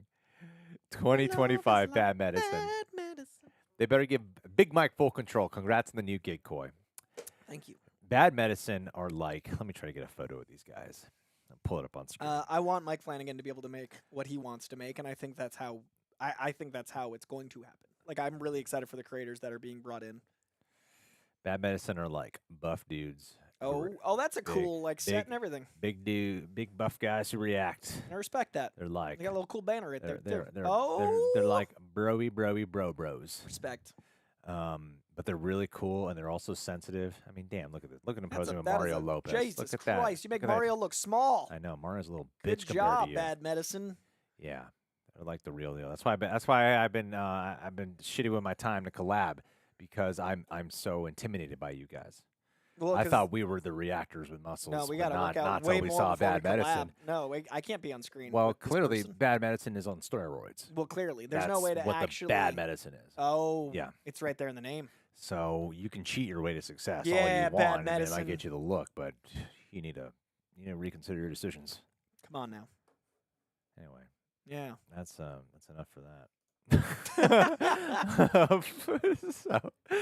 They're back in the chat here. Let's make it happen. Seriously, I've been trying to make collab with more reaction channels. I've been terrible at it. Just do the podcast with me. I'll be there. Nate, not sure if it's your guys' sort of thing, but have you guys had a chance to play Marvel Rivals? It's great. Art style and character detail is next level. I always make sure to play 3 to 4 hours every Christmas Of Marvel Miles Rivals. Morales Spider-Man. Do you? I am so far 9 hours into Miles Morales Spider-Man because all year I only really have 3 hours of playtime in. So that 3-year-old game, boy oh boy, am I 9 hours in. It is unlikely, unfortunately, that I will ever have time to play video games. Oh, yeah. I saw gameplay footage of this. Looks cool. It did look really cool, actually. I don't know. I mean, are you guys hearing this? I don't want you guys to hear it. Word, it's going to like just play in your ears. Yeah, But- it looks awesome. but And they yeah, had like- art of it up at Comic-Con. The quality's really good. Let me try to get this a little bigger. They had a whole banner, and at the end of the banner was Marvel Rivals characters, which was cool. Eh. Really highlighting the comic into movie, into TV, into video game thing. I think that's rad. Why can't I make this bigger, Coin? I don't know. You asking me about tech, Greg? I don't know why it's not going bigger. It's just stretching. Whatever. There you Yeah, go. Rivals. There's Spider-Man. Enjoy it. Pretty cool. Eat it up. Okay. All right. My two favorite reactors. Nine. I know there's a few other ones in here. Hold on a second. But where? I'm going to see live chat. What's the live chat up I to? wonder if we could ever play like background royalty-free music, Just like elevator just to music? kind of like keep the juices flowing a little bit. It helps me out. I know I ebb and flow energetically. What do we got? What do we got? Oh, yeah. These Goddamn are monkey, separate. man! It's gonna haunt me forever. Oh, the Okay. hit monkey that you didn't watch? Yeah, fuck you. Oh, Monkey Man. Wait, The Dev Patel movie? that's Dev Patel. What's the Yeah, one I keep Hit getting? Monkey is the Marvel one. Oh God, yeah, it keeps confusing me. There's two things. One's Hit Monkey, one's Monkey Man. Well, I would love. I do want to see that one. I heard it's good. Have you seen it? Hit Monkey or Monkey Man? Monkey Man. Monkey Man I enjoyed. Was it like badass? Yeah, it's like John Wick, but like Oh, with Dev Patel. Yeah, Okay, which is high praise. Dev Wick. Yeah. 999 Dawn FM. Mike Flanagan is the perfect man for any story with highly traumatized character. So excited for his take on Clayface. He's claimed his face back. Claim That's why- face. That's an actor when you claim your own face. Yeah, I'm very excited as well. I would like to see Mike Flanagan. Mike Flanagan usually. Let's look at his IMDb really quick. Crushing it. He generally does do like character grieving. Yeah. You gotta go to acceptance in some way. That's usually the primary like arc of the stories he does, and I like that's like his voice. That's the stories he likes to tell, and that's kind of what I really loved about Midnight Mass. It was like, oh, this is so different than what he does, but it's also so him. you know? Yeah, I agree. Uh, Oculus yeah. Hush. Oh, Hush was great. I know people who work with like hearing impaired people, and they hate it though. They like hate the depiction of it. I barely remember this movie. I forgot he did that. I did not see Ouija Origin of Evil. Totally forgot he did that. Loved Hill House. Loved Doctor Sleep. Loved Gerald's, Bly Manor. Gerald's Game is probably my favorite movie that he did. Wow. Haunting of Hill House, amazing. Bly Manor. Okay, Midnight Club and The Fall of House of Usher are the ones I haven't seen. You should watch. Yeah, I haven't seen Midnight Club. I started it and I didn't love it. He hasn't done that many movies. Yeah. What he's done though, prolific, incredible. I liked Oculus. I thought that was cool. That was like, that is probably the most fun Mike Of his Flanagan. work. Yeah, that's the only one where I'm like, this is a tight 90. You know, Yeah. like this is a fun one. But yeah, I prefer like a more like let's simmer in the Mike Flanagan world. And you just marinate and experience hours of it. I'm very curious how he handles Clayface. Not all games will be DCU. Oh, wait a minute, that just gets confusing after a while. I don't know. Doe Eyes with a super sticker. Thanks. What does it say? Bump? Fist bump. Thanks. Bump the chicken. I like to kick a chicken. Thank you, Doe Eyes. You're the first person in our live stream today. Gracie, thoughts on Monkey Man and the Holdovers? I actually really wanted to watch Holdovers. Christmas movie. You should do it. Is it a Christmas Yeah, movie? I'll let Olivia know. Yeah, it is legit a Christmas. Like it's a very good one too. It feels like that. It feels like Good Will Hunting era filmmaking, which I don't say lightly. What's your favorite Christmas movie? Lethal Weapon. You would. I watch it every Christmas. What's your favorite movie that people undoubtedly call a Christmas movie? Oh, Cowards. I would say Miracle on 34th Street, the original, the 1930s one. I like fun movies, Greg. Fun Christmas movies. Uh, Jingle All the Way. Elf. Elf's good. Miracle on 34th Street, the classic though, the black and white with the 30s one I love. Do you not like Jingle All the Way? It's okay. I love Jingle All Oh, the Way. Fat Man. I love Fat Man. Walton Goggins hunting Mel Gibson Haven't as seen Santa. Haven't seen it. Dude, Mel Gibson's Santa, and Walton Goggins is an FBI agent hunting him. I heard it's like surprisingly serious. It is. It's awesome. Klaus. I love Klaus, the I haven't animated seen film on Klaus. I haven't Netflix. seen Klaus, no. Kiss Kiss Bang Bang. What else? Due date, my boy. Iron Man 3. What's a movie you refuse to watch for a stupid reason? Oh, okay. Oh, I got this. Okay. The one where the mouth to butt. Oh, Human Centipede. Human Centipede. That yeah. sounds like a good reason. It's mouth to butt. Yeah, I was like, I saw one image for a split second of a still. I'm like, nope, never happening in my life. I'm number 4 because I auditioned for it and I made it really far and didn't get it, and Alex Pettyfer got it, and I don't watch Alex Pettyfer movies now because I'm Pettyfer. Thank you, Heather Gear. She's on my page. Devontae Jeffries, his first super chat ever here. Oh. It's not a moment of silence. I caught his question. He said, "Did you guys watch the Game Awards?" I didn't even know they were going on until they were over. I saw my friends going. I saw people in nice clothes going, my Game Awards fit. And I'm like, cool. This has been this is one of my weirdest December months I've had in a very long time. I started saying no to events, and people stopped inviting me because I kept saying no. So I now don't go to things because I did too much for 3 years. And once you start saying no, they're like, well, I guess he doesn't want to come. And now I'm like, I'm too tired anyway. Well, what some people maybe you guys notice now is that the trajectory of entertainment journalism or content creators for the field we're in, of content creation, whatever you want to call it, it's very different compared to what most people do for a living, because when people should be having breaks is when they put out all the shit because they're promoting to everyone on break. So that means this is when they try to make it the busiest for us. And You know? then when things are busy for other people, it's not like we are slow. Yeah. We don't have slow seasons. Mhm. I don't think there is a slow period. I Except think maybe usually in September. September, sometimes in the very, very beginning of the year, but it sounds like this will be an unusual beginning of the year because we have Spider-Man, Last of Us Yeah. Season 2. So there's some surprisingly big stuff at the beginning of the year. Because streaming noticed those gaps, and they went, oh, it's an Yeah. empty time for people to watch stuff.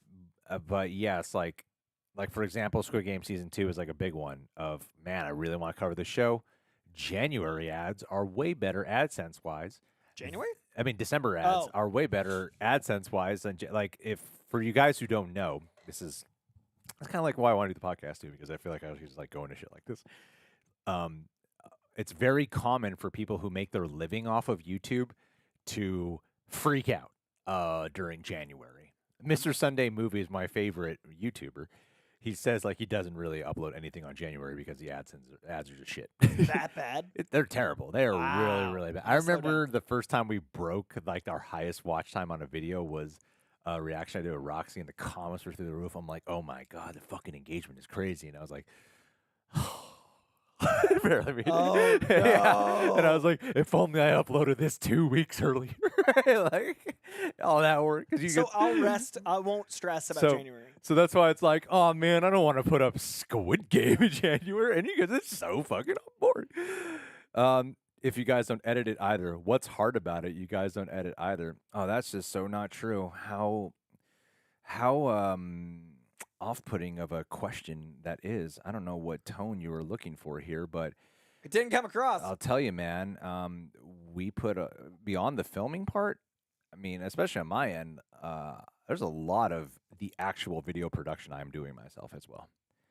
So, yeah, if all I had to do was go, haha, and then on top of that too, what I love about people who eventually go into what we do for a living is that everyone always does. It's like this is actually more tiring than I thought it would be.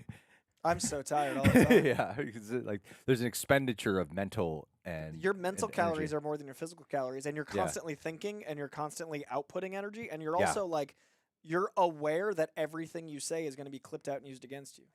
Well, you're also, yeah, it's like the Like idea everything's making a statement. the idea of what we do, especially when it comes to like the reaction or reviewing thing, is it's supposed to just seem like don't get me wrong, it's a way better gig than like being a fucking doctor or I'm glad I don't something. work in a coal mine. Yeah, like don't get me wrong. I respect the coal It's, miners. but for anything you do for a living, when there's such a large quantity of it, what ends up happening is you can get tired really easy. Like already, I'm kind of blanking on my thoughts here. What was it? What was the original question? Since we don't edit, why is it hard? Well, no, I mean I do some of the think that was editing the and I do the question. thumbnailing, and then on top of that too, when it comes to the actual, what am I trying to say about the actual filming of it all? When we are filming, It's the idea exhausting. that you're always on is a little bit tougher. Hey, yes, that's what it is. What we're doing is we're supposed to make it look like it's not taking any effort. Yeah, That's the whole concept of it. Is to which make is it full look of like effort. you're not taking any effort. Yeah, That's the whole point of it. But there's so much surrounding it. Even just getting to this getting this stream scheduled and getting spending an hour on the thumbnail Yeah. like, beforehand and trying to get all this shit going. It's just strange. it's also my second 2-hour live stream today. I also had a meeting in between it that was stressful, and like up between all that, I had to wake up this morning and get Yeah. up. But like, there's life that is all around it, and then there's the prep and the reading and the watching and the consuming. It's also really tricky because it is everything people do for hobbies we don't have anymore. Like I don't have fun things. Everything Yeah. that, like there's no recharge on my health meter. I don't. I've never discovered a hobby I haven't monetized. You see, and there's also think of it like this, guys. I feel like for the best way to kind of this analogy actually just came to me right now. You know, when you are hanging out with people and then you get to a point where you're like, I kind of just want to be alone right now. It's every day. When it's like, why is On the that? internet. What if I turn to you? I'm like, why is that hard? All you're doing is talking to people. You Yeah. know. But there's something that takes a toll on you. There's something that does wear you down, and then you're like, I gotta retreat. And when you have no time to retreat, like I have been meeting after meeting and video and in front of a laptop all day. Coy and I were dealing with something with a major studio yesterday that was, won't say what, but man, was it some of the biggest bullshit we've dealt with in a while. Like Maybe ever. that was shock. I texted Coy hours ago. Like, I'm still pissed off at what happened. So Like, mad right now. when I think about it, I get really pissed. It just took the We just poked the the hornet's nest. Everybody's life gonna be like, out what of me, is it? man. Yeah, no. And I mean, that's- I won't say, but no, it really. It's like there's cons, and then in the position there's so many people you got to answer to all the time. There's so much going on. the amount of emails I get a day. Yeah, The amount of phone calls, emails, texts, and bandwidth is just it's unsurmountable. and like the preparation time. Yeah. If So we're- it's way more than just editing. And I Yeah. love editors and I respect editors because I can't do it well. But that is a big piece, but it's not everything. I mean, we could just do it the way how they think we do, which is, okay, I'm going to set up my webcam and I'm just going to sit on my couch and record me watching and then just upload that. Yeah. We could. Yeah. I don't think we'd have I'm not gonna subscribers here on talk. this channel. I'm not going to. Oh, so many people would love if like they're talking too much. Hold on, here. Pause Let me show this. you. Okay, I'm not going to talk at all. Now you're just going to say me watch this. Now you're just going to say I steal. Yeah. Yeah. Nah, for original short film, we have some sketches and stuff, but I do have. I do love that footage you just put out of my walk-in here. Like, I think it's fun. The behind the scenes and the sketch stuff is fun. Yeah. Yeah, it can be. Ivan Hernandez. I guess that's the other part too. Is it's the large stack of stuff that we've been doing lately. It's volume. That's what it is. It's the volume. That weirdly that demeaning question got me really thinking about it. I've put up 12, I've put up 12 Yeah, videos in 13 days on my own page while being here, while also doing other stuff. It's the volume of thought. It's also the volume of feedback that also happens when so what we got here. I mean, I'm gonna show you guys. So you'll see all our numbers. What we got here is we have they have a thing called a Creator Studio app. Yeah. And I realized that's a very generous super chat, so I want to get to it. What I realized about what is so insidious about the goddamn app is that it's supposed to be for like content creators to monitor their YouTube channel, aka their business, but they run it like a social media so app. it's as addicting as social media. I'm on it more than everything. Man. I'm on it for years. You commented on I've been remember in 2 months ago? all the time. Yeah. Remember 2 months ago you saw me open it and you're like, you're a YouTuber now. Because that is now my social media app. And you're dealing with every bit of feedback. So like you might have your videos start doing better than ever. So let's say you're like averaging, let's go with like a smaller channel. Let's say you're averaging like 5,000 views, 5,000 views, 5,000 views. And then you get a video of 6,000 views and YouTube reports back, like this video is doing better than ever. It's up and you feel great about it. And then let's say your average goes up. Even though 5,000 views is great. Now you're at 20,000 views on average. Then one day you get a 10,000 view video. And it's like, your video is terrible. Yeah. YouTube's telling you this. So then it's just like messing with every part of you. And as this channel has grown too, I've had to learn how to like work with like beyond the host. This is like a 20-person team here now. Yeah. And there's a lot of people I have to constantly talk with, So it's and it is a volume of energy thing. Like we actually put out energy, which isn't infinite. So I'm glad we had this little. This is the podcast. This is the podcast, so we can just kind of go off tangent. Jasmine spying on your phone, trying to get a peek. Good. Ivan Hernandez. Been watching since 2018. I recommend y'all to my film friends, and we always talk about your takes. I wanted to ask, how does it feel to be such a cornerstone in the review react community after being a fan of movies your whole life? Thank you. It's a big question and a big amount of big question. This is your channel. I'm gonna let you answer first. It's my job to say it's our channel. Well, I said while internally thinking, I own Koi. It's Greg's channel. I'm gonna let Greg answer first on his channel. That is his.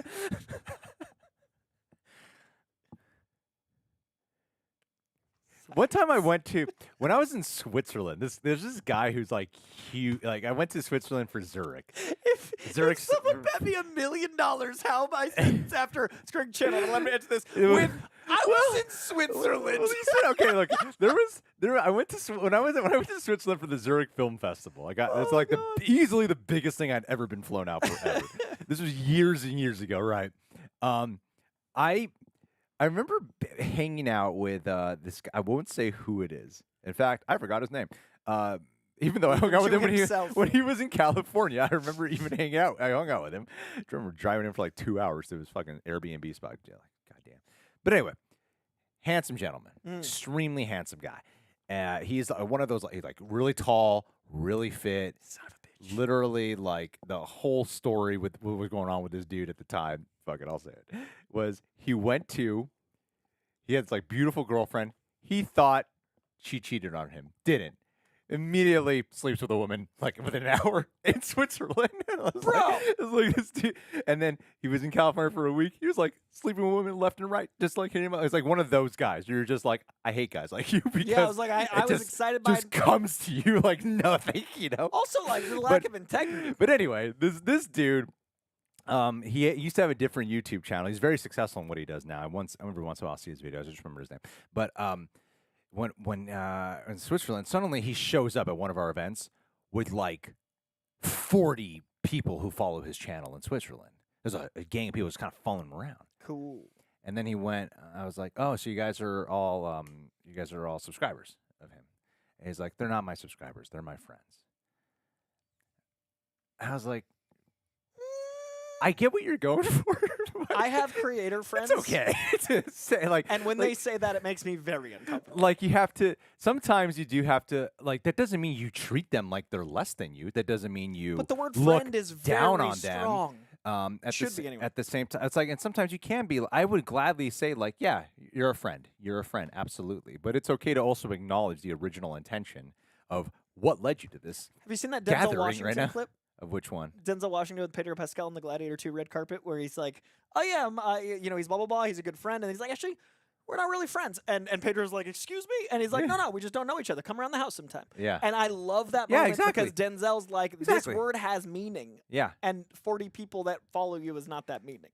I have friends that I've met through the world of this, but not everyone I know from the internet is my friend. And people are so tense about being offended over something like that when it's like, it's okay to say that. Like, I bumped into Brandon Davis, who has a really great podcast. I bumped into him today, and I've told Coy this many times. I'm like, I'm pretty sure that guy doesn't like me. Pretty sure that guy doesn't like me. And then I bump into him at the gym. Part of me wanted to just say that to him because that's usually what I say if that's what's on my thought. I feel like it's okay to just say that. Then we ended up talking for like 20 minutes, 25 minutes. I never mentioned it. And I forgot my original point with that. But I'm like, I wouldn't call him like my friend because I don't really know him that well. But I'm like, we're cool now. I would call us acquaintances. Yeah, I'm really careful with that word now. And then at the same time, it's still like okay to be like, I would like to be able to get to a point where I can call you friend. Like I can call someone friend. Sometimes, someone takes my order at a drive-thru and I'll be like, thanks, brother. But I'm not like, you're my brother,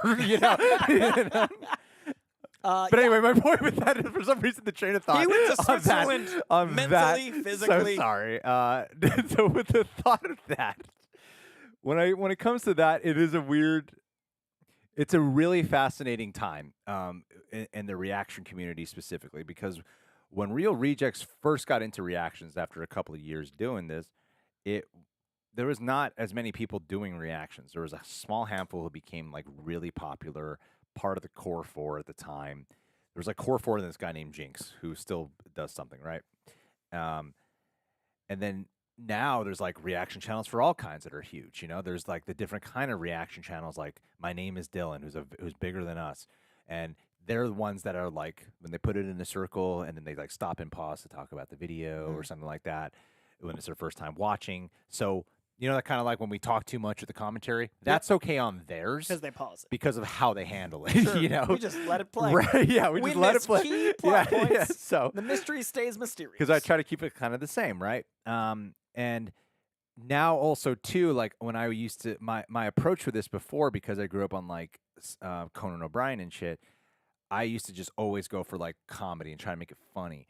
And now what people crave more is to always give it a chance now, to always to go approach it with a sincere chance and to not immediately take the piss out of it. When that's kind of what I used to do a lot of the time with stuff, is like take the piss. And people used to like that. So now watching the way the trajectory has gone for movie reaction channels, like there's less trailer reaction channels now, but there's all kind of different reaction channels. So it is a very fascinating thing to be a part of, but I've never quite grasped what presence we have in terms of the film community. I have. My turn. Yeah.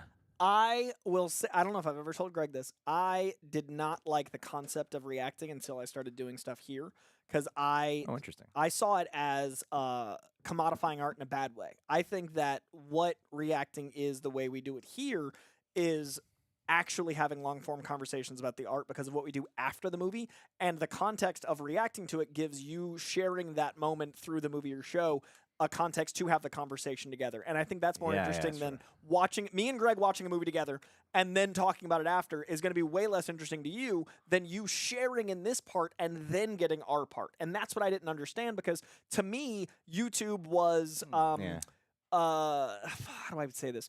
YouTube to me was the McDonald's of art. To me, it felt like it was selling something surface that was not calorically logical. It didn't have any heart. It didn't have any. It was just to get you full and to take your money. And so once I realized that we could turn it into something that was actually about celebrating art and experiencing art together as a community, what we could turn the comments into is actually sharing in stuff that mattered to the person viewing it, not to the commodification of it. I realized that this was about connecting people through the internet, not about selling the idea of something shiny. And so you have to sell the shiny by doing big pulling faces in the thumbnails, because that's the cost. That's when you do magic in comics, there's always a cost.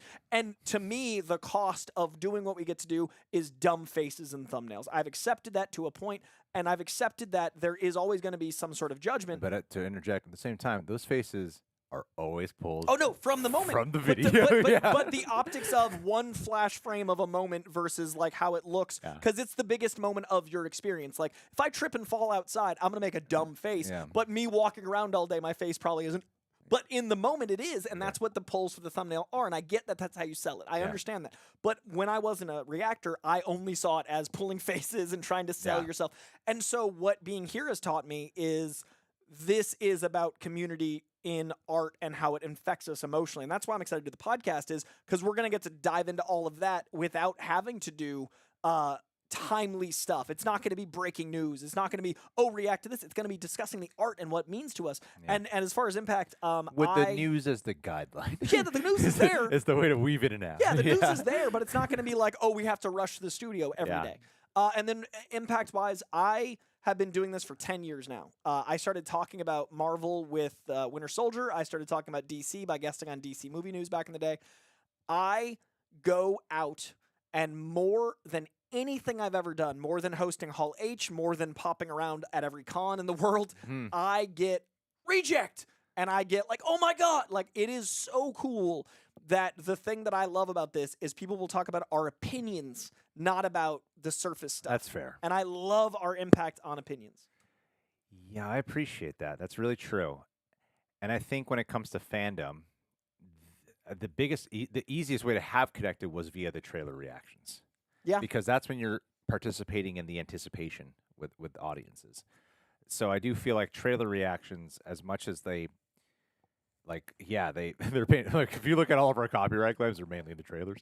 There's like hundreds of them. And when it comes to also, it kind of interfere with the movie reaction experience. And so the part of me wants to do it just because I like the connectivity to the fandom in that way, where you get a share in that anticipation with them. But I don't know, back and forth about it. Anyway, I hope that was a in-depth enough answer. Nick, moving on. Love you guys. I might start my own reaction channel. Well, don't. It's oversaturated. Do your own thing. Good luck, Bye. Nick. No, Nick. Go do your own thing, my friend. Have a great time doing it. Yeah, enjoy it. No matter what, you have to enjoy it. It's the only way it's sustainable. God, maybe I should do this reaction trailer. Maybe this is the thing with comments. Comments can psych you out. Anyone with a YouTube channel knows this over time, is that you get enough comments, you're like, oh, maybe this is going to be huge. And then it's the 27 people. Then you do it, you're like, oh, shit. Nobody watched it, but the 20 people that said it. Oh, yeah. When's the last time we did a spoiler-ish thumbnail?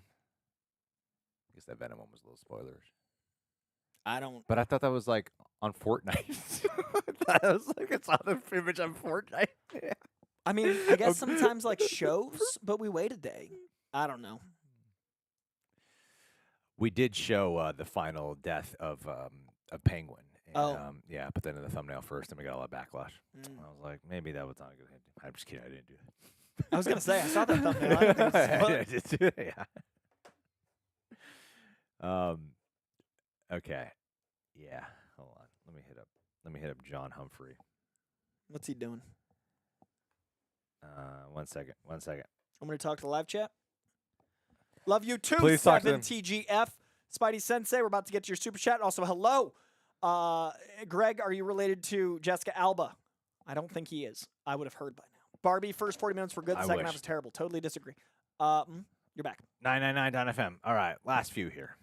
Moving forward, the magic of Deadpool should be when and how they use him as cameos sprinkled throughout the movies and shows.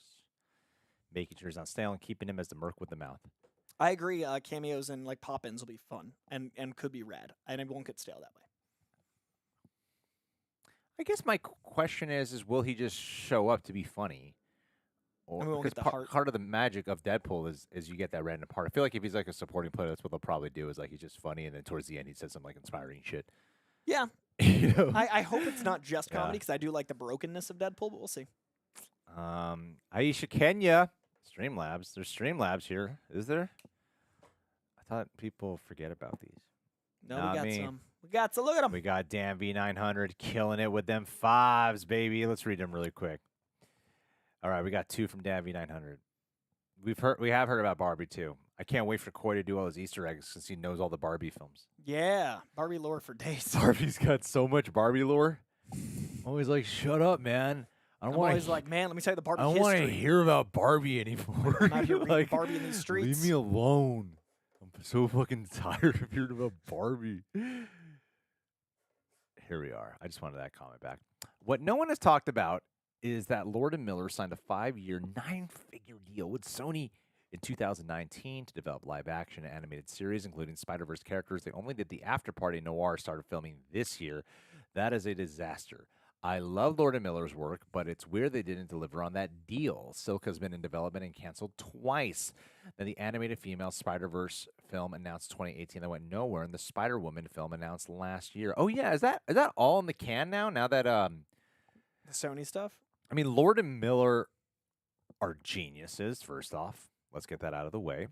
And usually the geniuses in a lot of Hollywood productions, they're known to be a little bit, they change their minds a lot and they're very strict simultaneously. And we They're saw what happened with very, Solo. when very disciplined. Yeah, they do kind of have a reputation of like, they're geniuses, and you introduced me to them once. Mhm. Very insanely nice guys as well. They're known to be incredible at interacting with their fans. They're known to be really great people overall. And they But- really want your opinion in a way that I'm not used to with people of that scale. Yeah, but I'd say I'm a good person, but everyone here knows I can be pretty intense sometimes when it comes to shit that gets done around here. I can be pretty intense, and I can sometimes not have the right energy.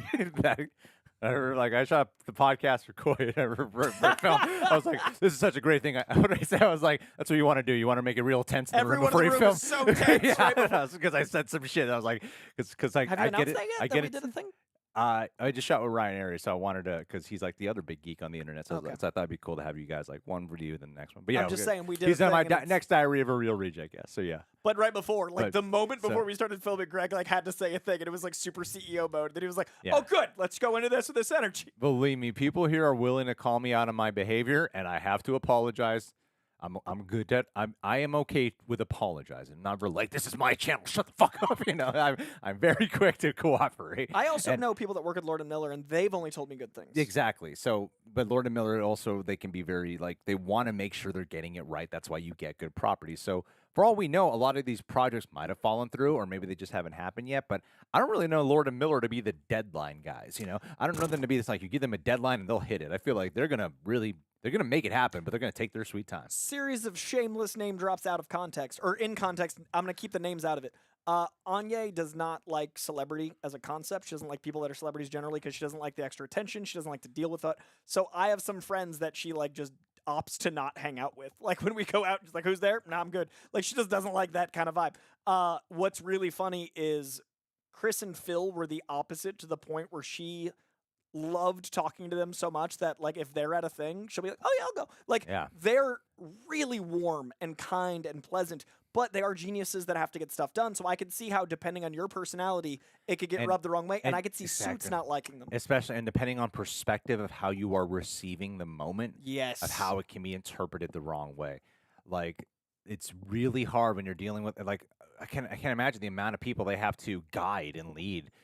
That And I I'm could see Suits sure not there's liking things that. that happen when you're like, you might be like, oh, I didn't mean for it to come across that way. Like, Mm. I've offended people plenty of times. I'm like, oh, that's not at all what I'm sorry. Like, I didn't Yeah. mean that. Like, so I can sympathize with that. But yes, by all accounts, everything I've ever heard about them is that they're great dudes. Like, literally everything I've ever heard about from people who've worked with them or talked with them is that they're great guys. So I don't know why things, but we also Yeah. see some of the stuff that comes out. So I don't know. Like movie wise, I'd love to see more from them, and I don't know what that deal was. I mean, yeah, that's true. That's true. Do-do-do-do-do. I need more food. Aisha Kenya. Happy holidays, handsome fellas. Please take some time to rest. Shut up. She thinks we're hanging. Shut up, Aisha. We'll have time, Alicia. Aisha. Leave me alone. Aisha, we want to. Leave me alone. When do I rest? Thank you. You know what happened to me, Aisha, last night? What happened? It was 3 in the morning. Okay. I was like, oh, if I get to bed now, I can get 7 hours of sleep. Whoa. So the latest I can wake up is 10. Perfect. Then I got so excited about that. It woke you up? It woke me up. I'm so excited to sleep. Oh, no. What have I done? Yeah. That's really fun. I get all my texts from Greg at 2:30 a.m. By the way, I'm usually like settling in to go to sleep, and then I get a barrage of Greg, and I just go, all right, well, I guess I'm up. This is what is known as an anxiety disorder, people.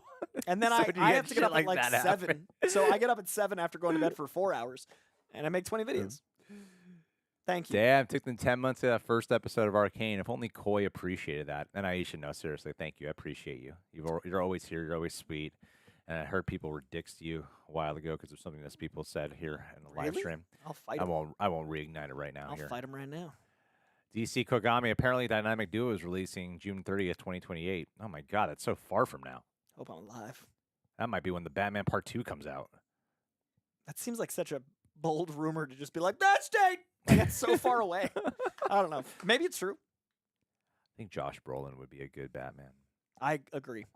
He's so I think he looks like captivatingly grizzled. I think he currently looks like the Dark Knight Returns. He does. Batman. He He's already so does. square. The right, yeah, so right. He's square. got that like brick square. Have you ever met Josh? Little old. No, I've never seen him or Dude, met him. in but yeah. person, he is Yeah. alarmingly But square. he does have like the old man Batman look. Like he is.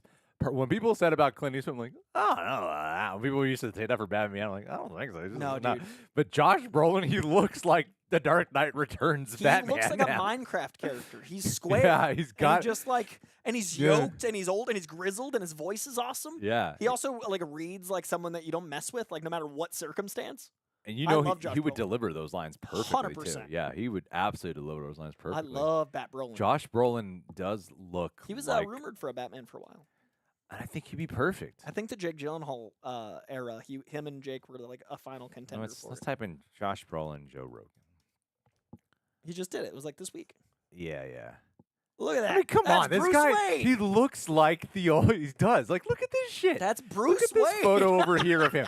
This guy look like he just looks like a perfect old man like, Batman. put a cowl over that chin, and man. like you could even gray him up a little bit more if you wanted if to. you wanted to. But yeah, like, he Look at that really. father to Damian Wayne. Oh my God, this image right here. Look at this like square.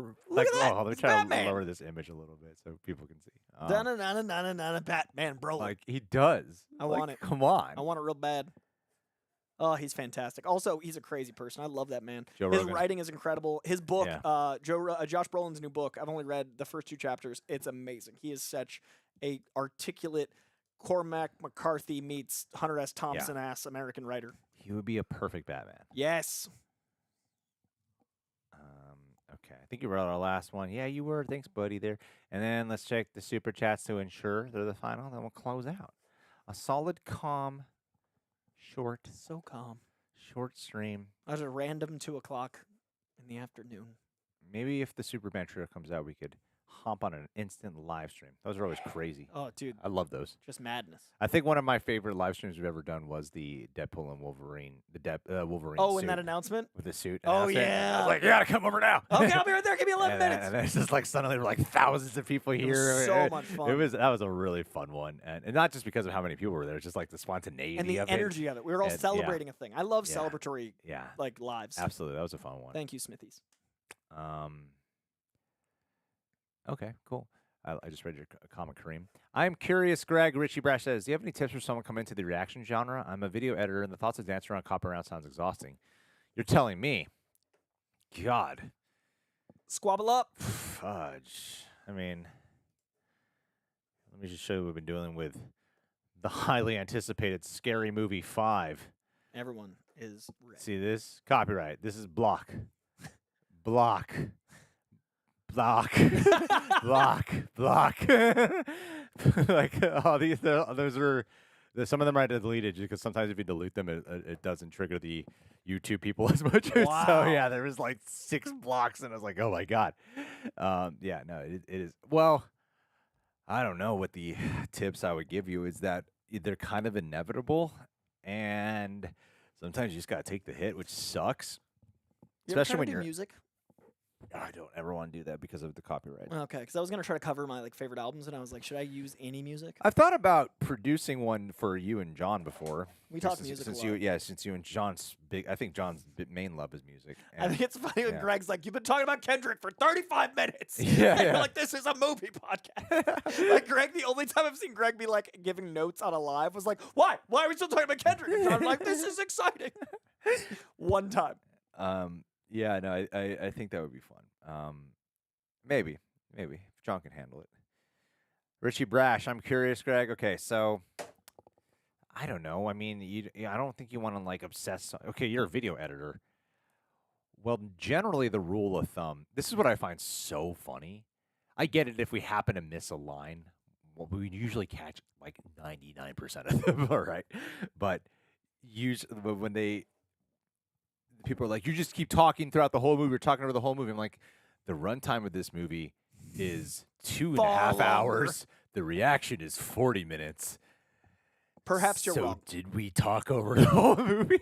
Because maybe we are just only using the seconds we can use to support the comment that we make. So yeah, usually it's like some studios it depends. Like sometimes if it's like a brand new release, like you got some insights here is. If it's like a brand new Universal movie, normally it's like you got to crop in small and it got to be like 5 to 7 seconds long. And Universal owns a lot of music rights, which is what I'm learning. 90% of our copyright problems are Universal. Yeah, we got a lot. They just come in every day. Yeah, but I would 8 to 10 seconds, try to get software to dialogue isolate, which sometimes doesn't sound great, but it's usually music is the main thing that's the biggest pain in the ass, unfortunately. But more importantly, when it comes down to everything, this is something I was talking with Jasmine about recently, is look, we can do all the algorithm talk we want in the world. Like if someone has to manage the numbers, the business, and all this stuff, we do talk about algorithm all we want. And I get caught up in it too, of like, oh, algorithm, title, maybe it's this, maybe it's that, maybe I need to do this, maybe I need that. And then 90% of the time, what I end up coming back to is, oh, wait a minute. I just need to get back in tune with loving filming. I need to get back in tune with loving, with enjoying the gig of the actual filming, because this is the end of the day. Being on camera is the foundation of everything else that takes up way more time at work. This is the foundation of it all. So yeah, and I think live streams helps ignite that. Yeah, it reminds me why. Mm-hmm. And that why to fill in the blank here. Like it reminds me why this, why that. Like it does remind me why we do this. Yeah. Spidey Sensei 72. Haven't seen Kraven yet, but did explain in the movie why he's wearing pants. The character's very different in the movies, so it is kind of explained. It's a very different take on the character, but that is a very funny question, Spidey Sensei. It is adjacent explained through context. I want to watch it. I'm very curious what you think. You gonna react? Maybe. You got a while, and will it do numbers? All right, the last one's here for sure. Okay. See, Michael T. A Malcolm in the Middle 4-episode reunion is in the works of Disney. No way. Oh my God, I love that show. They've been really talking about it, and Bryan Cranston has been talking about it for a while. OG cast is set to return. Did you see that thing going around Frankie Muniz? I think it was on the. Who's that jackass guy who's Steve-O? Steve-O, yeah. He's got a decent podcast. I've seen clips. I haven't seen the whole show, but I mean, usually when people like go through recovery and stuff, they become a lot more introspective aware. and stuff. You know? Yeah. Yeah. And he was saying that like Bryan Cranston, Frankie Muniz was saying Bryan Cranston still hits him up at least like once a month or something. Like they're so connected. I love how paternal Bryan Cranston is to like Frankie Muniz, Aaron Paul. Like he just seems like the dad of people. If I could find the photos, they once filmed. My dad knew the AD of the show, and so they negotiated to have them use our neighborhood to film an episode. and Frankie Muniz's dressing room was my bedroom. No way. Yeah. Oh, that's awesome. I walked through my hoarder house. That's so And funny. I went there and I did like a stupid 2-minute camera interview that my dad forced me to do. With Oh, him. It was that's so so awkward funny. as shit. And I got to meet Bryan Cranston. And It's one of my favorite yeah. shows. So yeah, it was really cool. To this day, one of my favorite shows. That and My Name Is Earl are pretty formative to my young sitcom love. I haven't seen My Name Is Earl. Oh, it's exceptional. Wow, so you kind of grew up on the single camera. Oh, but you still say Friends is like your Yeah, favorite. yeah. Friends is my all-time favorite sitcom. But yeah, and I got to do the only reunion for My Name Is Earl at a we did a con, and My Name Is Earl was canceled a season before they had written an ending. Like they were supposed to get at least one more season, and New Suits came in, and they didn't let them film the final season, and I got to hear what the original ending was going to be, and we got to do scenes basically writing out the ending of My Name Is Earl. I got to literally fix a childhood wound. Wow. It was cool. Diego Guevara. Can we ask Coy why he blocks people who wanted to have an actual discussion of disagreement? Me. When it's actual insult pricks who rage bait, he does interact. I actually have an answer for that. Okay. I have two answers. Hold on. I think we should just block him. Okay, do it. Two answers. No. One, Fuck Diego Guevara. He's in our streams all the time. I don't care about that. No, the point is, I don't care who you are. I don't care what your context is. If I read something that I didn't like, I have the right to block you because we aren't made to be interacting with this many people. If you said something and I don't want to deal with someone who would or could say something like that, that's it. And interacting with incels and stuff, I usually do to grow my social media. I don't do it because I care about their opinion. I do it because it causes more clicks and causes things to grow. I do it a lot less because it's not worth the mental bandwidth. But when I need followers quickly, I'll engage with idiots because I always have idiots coming at me constantly. If I open an app, I guarantee you I could find something stupid from the last 48 hours. I do it when I need social media growth. When I block people, it's because I don't care about your opinion. So I'm done with you. And that's not an insult to you specifically. It's anyone. I have more blocks than follows by a lot. We aren't made to be around this many people. We aren't made to have this many people have access to us. I don't want people to have access to me. So I block you. And I'm sorry-ish. Wow. Wow. That would hurt to receive those words. I hope he has a support network that isn't strangers. I don't know this person. He doesn't know me. Do you know what I mean? Well, I'm not blocking you because you're always nice, and this is the way to my heart.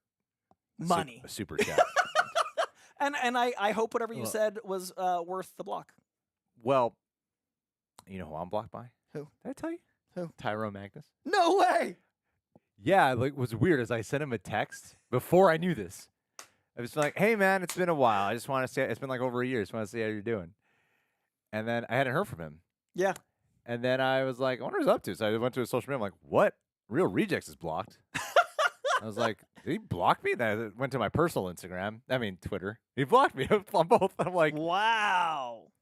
I know I make jokes, but I feel like I'm one of the few guys who's been kind of going to bat for you all the time. When I asked about him, remember there was that time I was like, I don't know who he is. Who is he? Yeah, and he blocked me that I'm like, day. is this something Coy might have said? Because I went to look at who he was as a person because people kept mentioning him. So I was like, let me check out his page. I was already blocked. Yeah, I don't know what I said.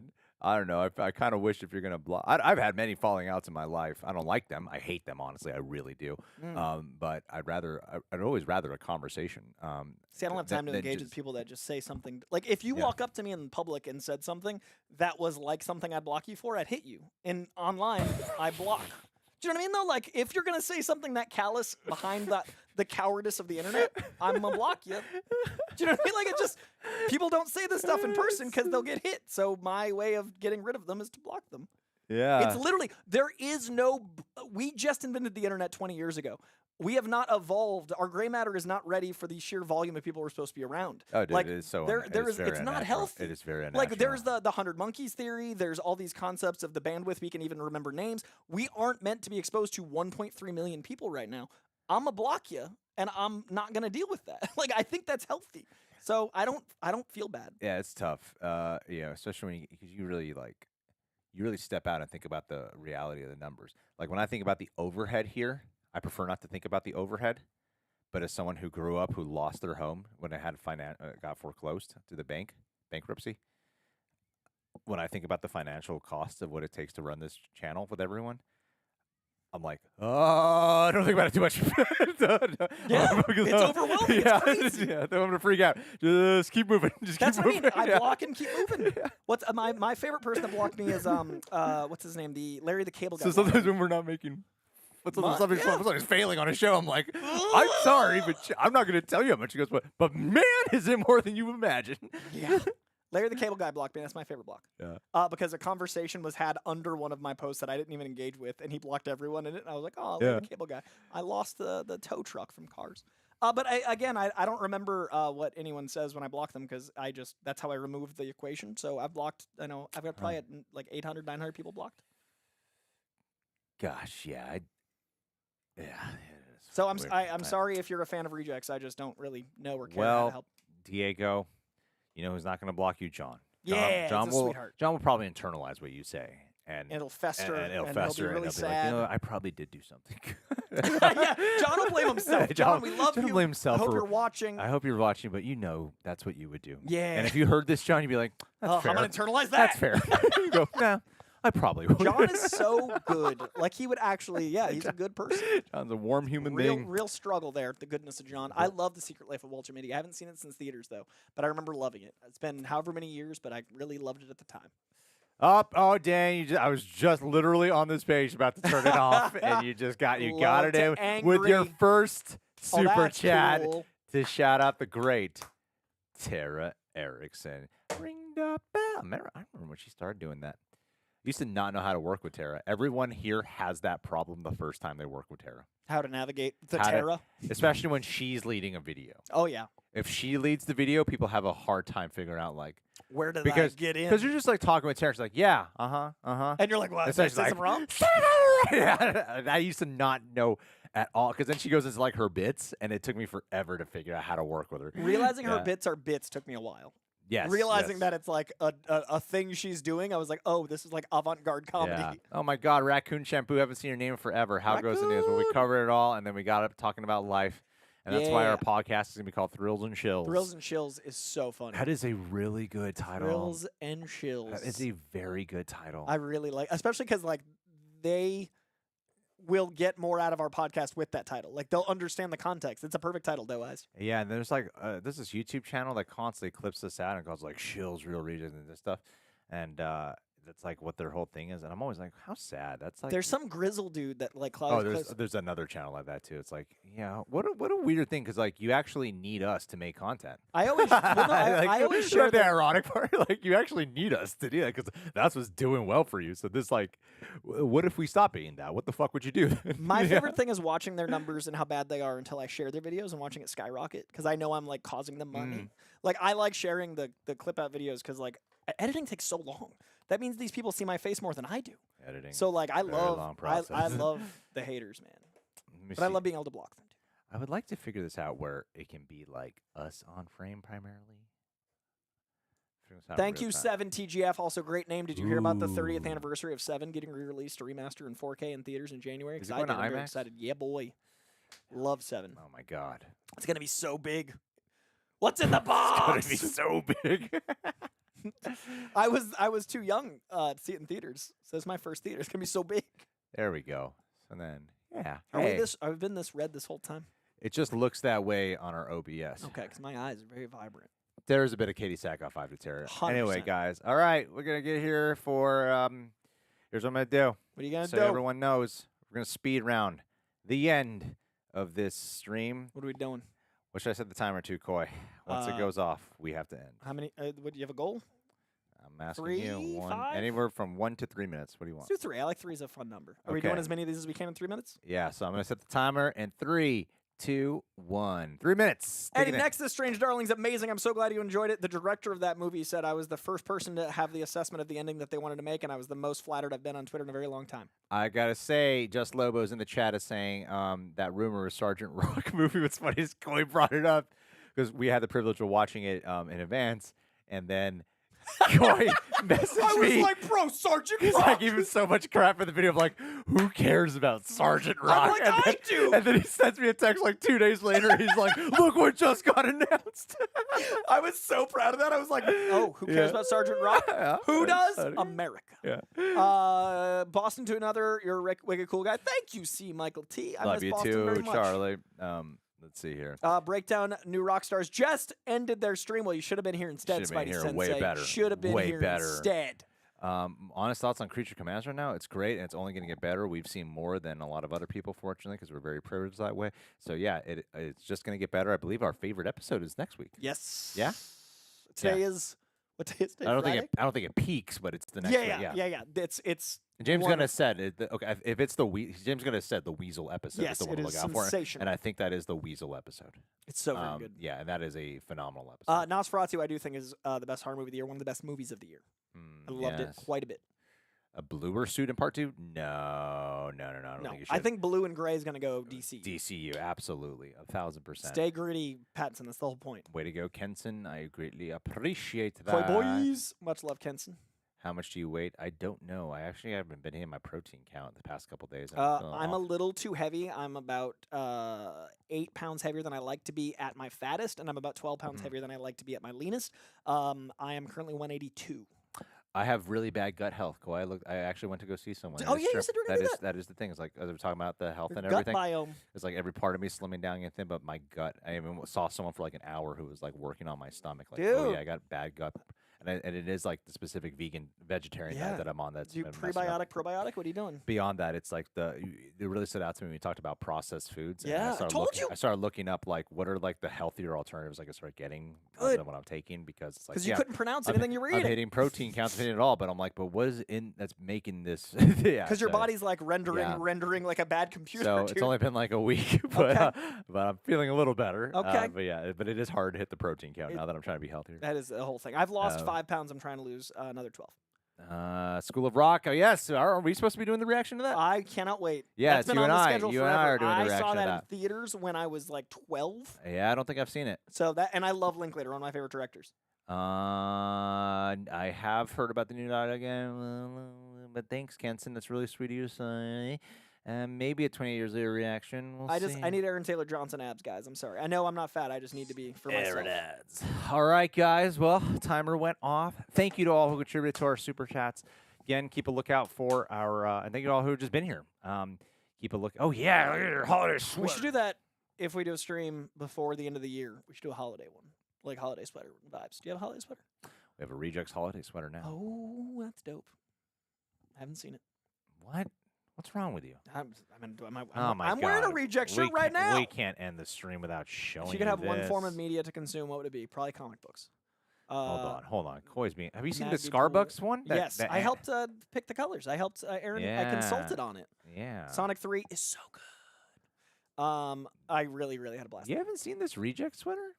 Oh wait, I saw someone wear it as they were leaving. I forget who. I have not seen it like up though. That's dope, dude. Okay, so yeah, That's it's like some good work. Janine the Machine. Janine the Machine. Oh my God, Janine, I'm supposed to mail you one. I'm sorry. Janine doing I dope work just in remembered this right now. moment. That's Aw, a real shit. epiphany apology. If you guys haven't seen it, it's a pretty dope one. Or I'll put it up on screen really There quick. it is. There it is. That'll be the last moment. We'll be celebrating this real Look at quick. this Plug sweater. the merch. We are Doe Eyes. Thank you. And Doe Eyes, one of the last people in here from the beginning to the end. Hell yeah. I'm so much more comfortable because like the ones who create the merch here who are not myself, they get a cut of the sales Oh, as well. I love that.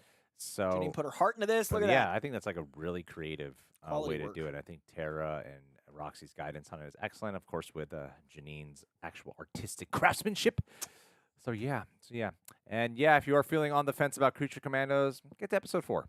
I think right then you'll see like there's something really different there. Real special. I do take digestive enzymes. Trust me, there's a whole much more to it than you might think. Anyway, guys, we got a jet, and hopefully we get What If so we can cover that. And if there's a Superman show next week, we'll provide coverage. See you guys.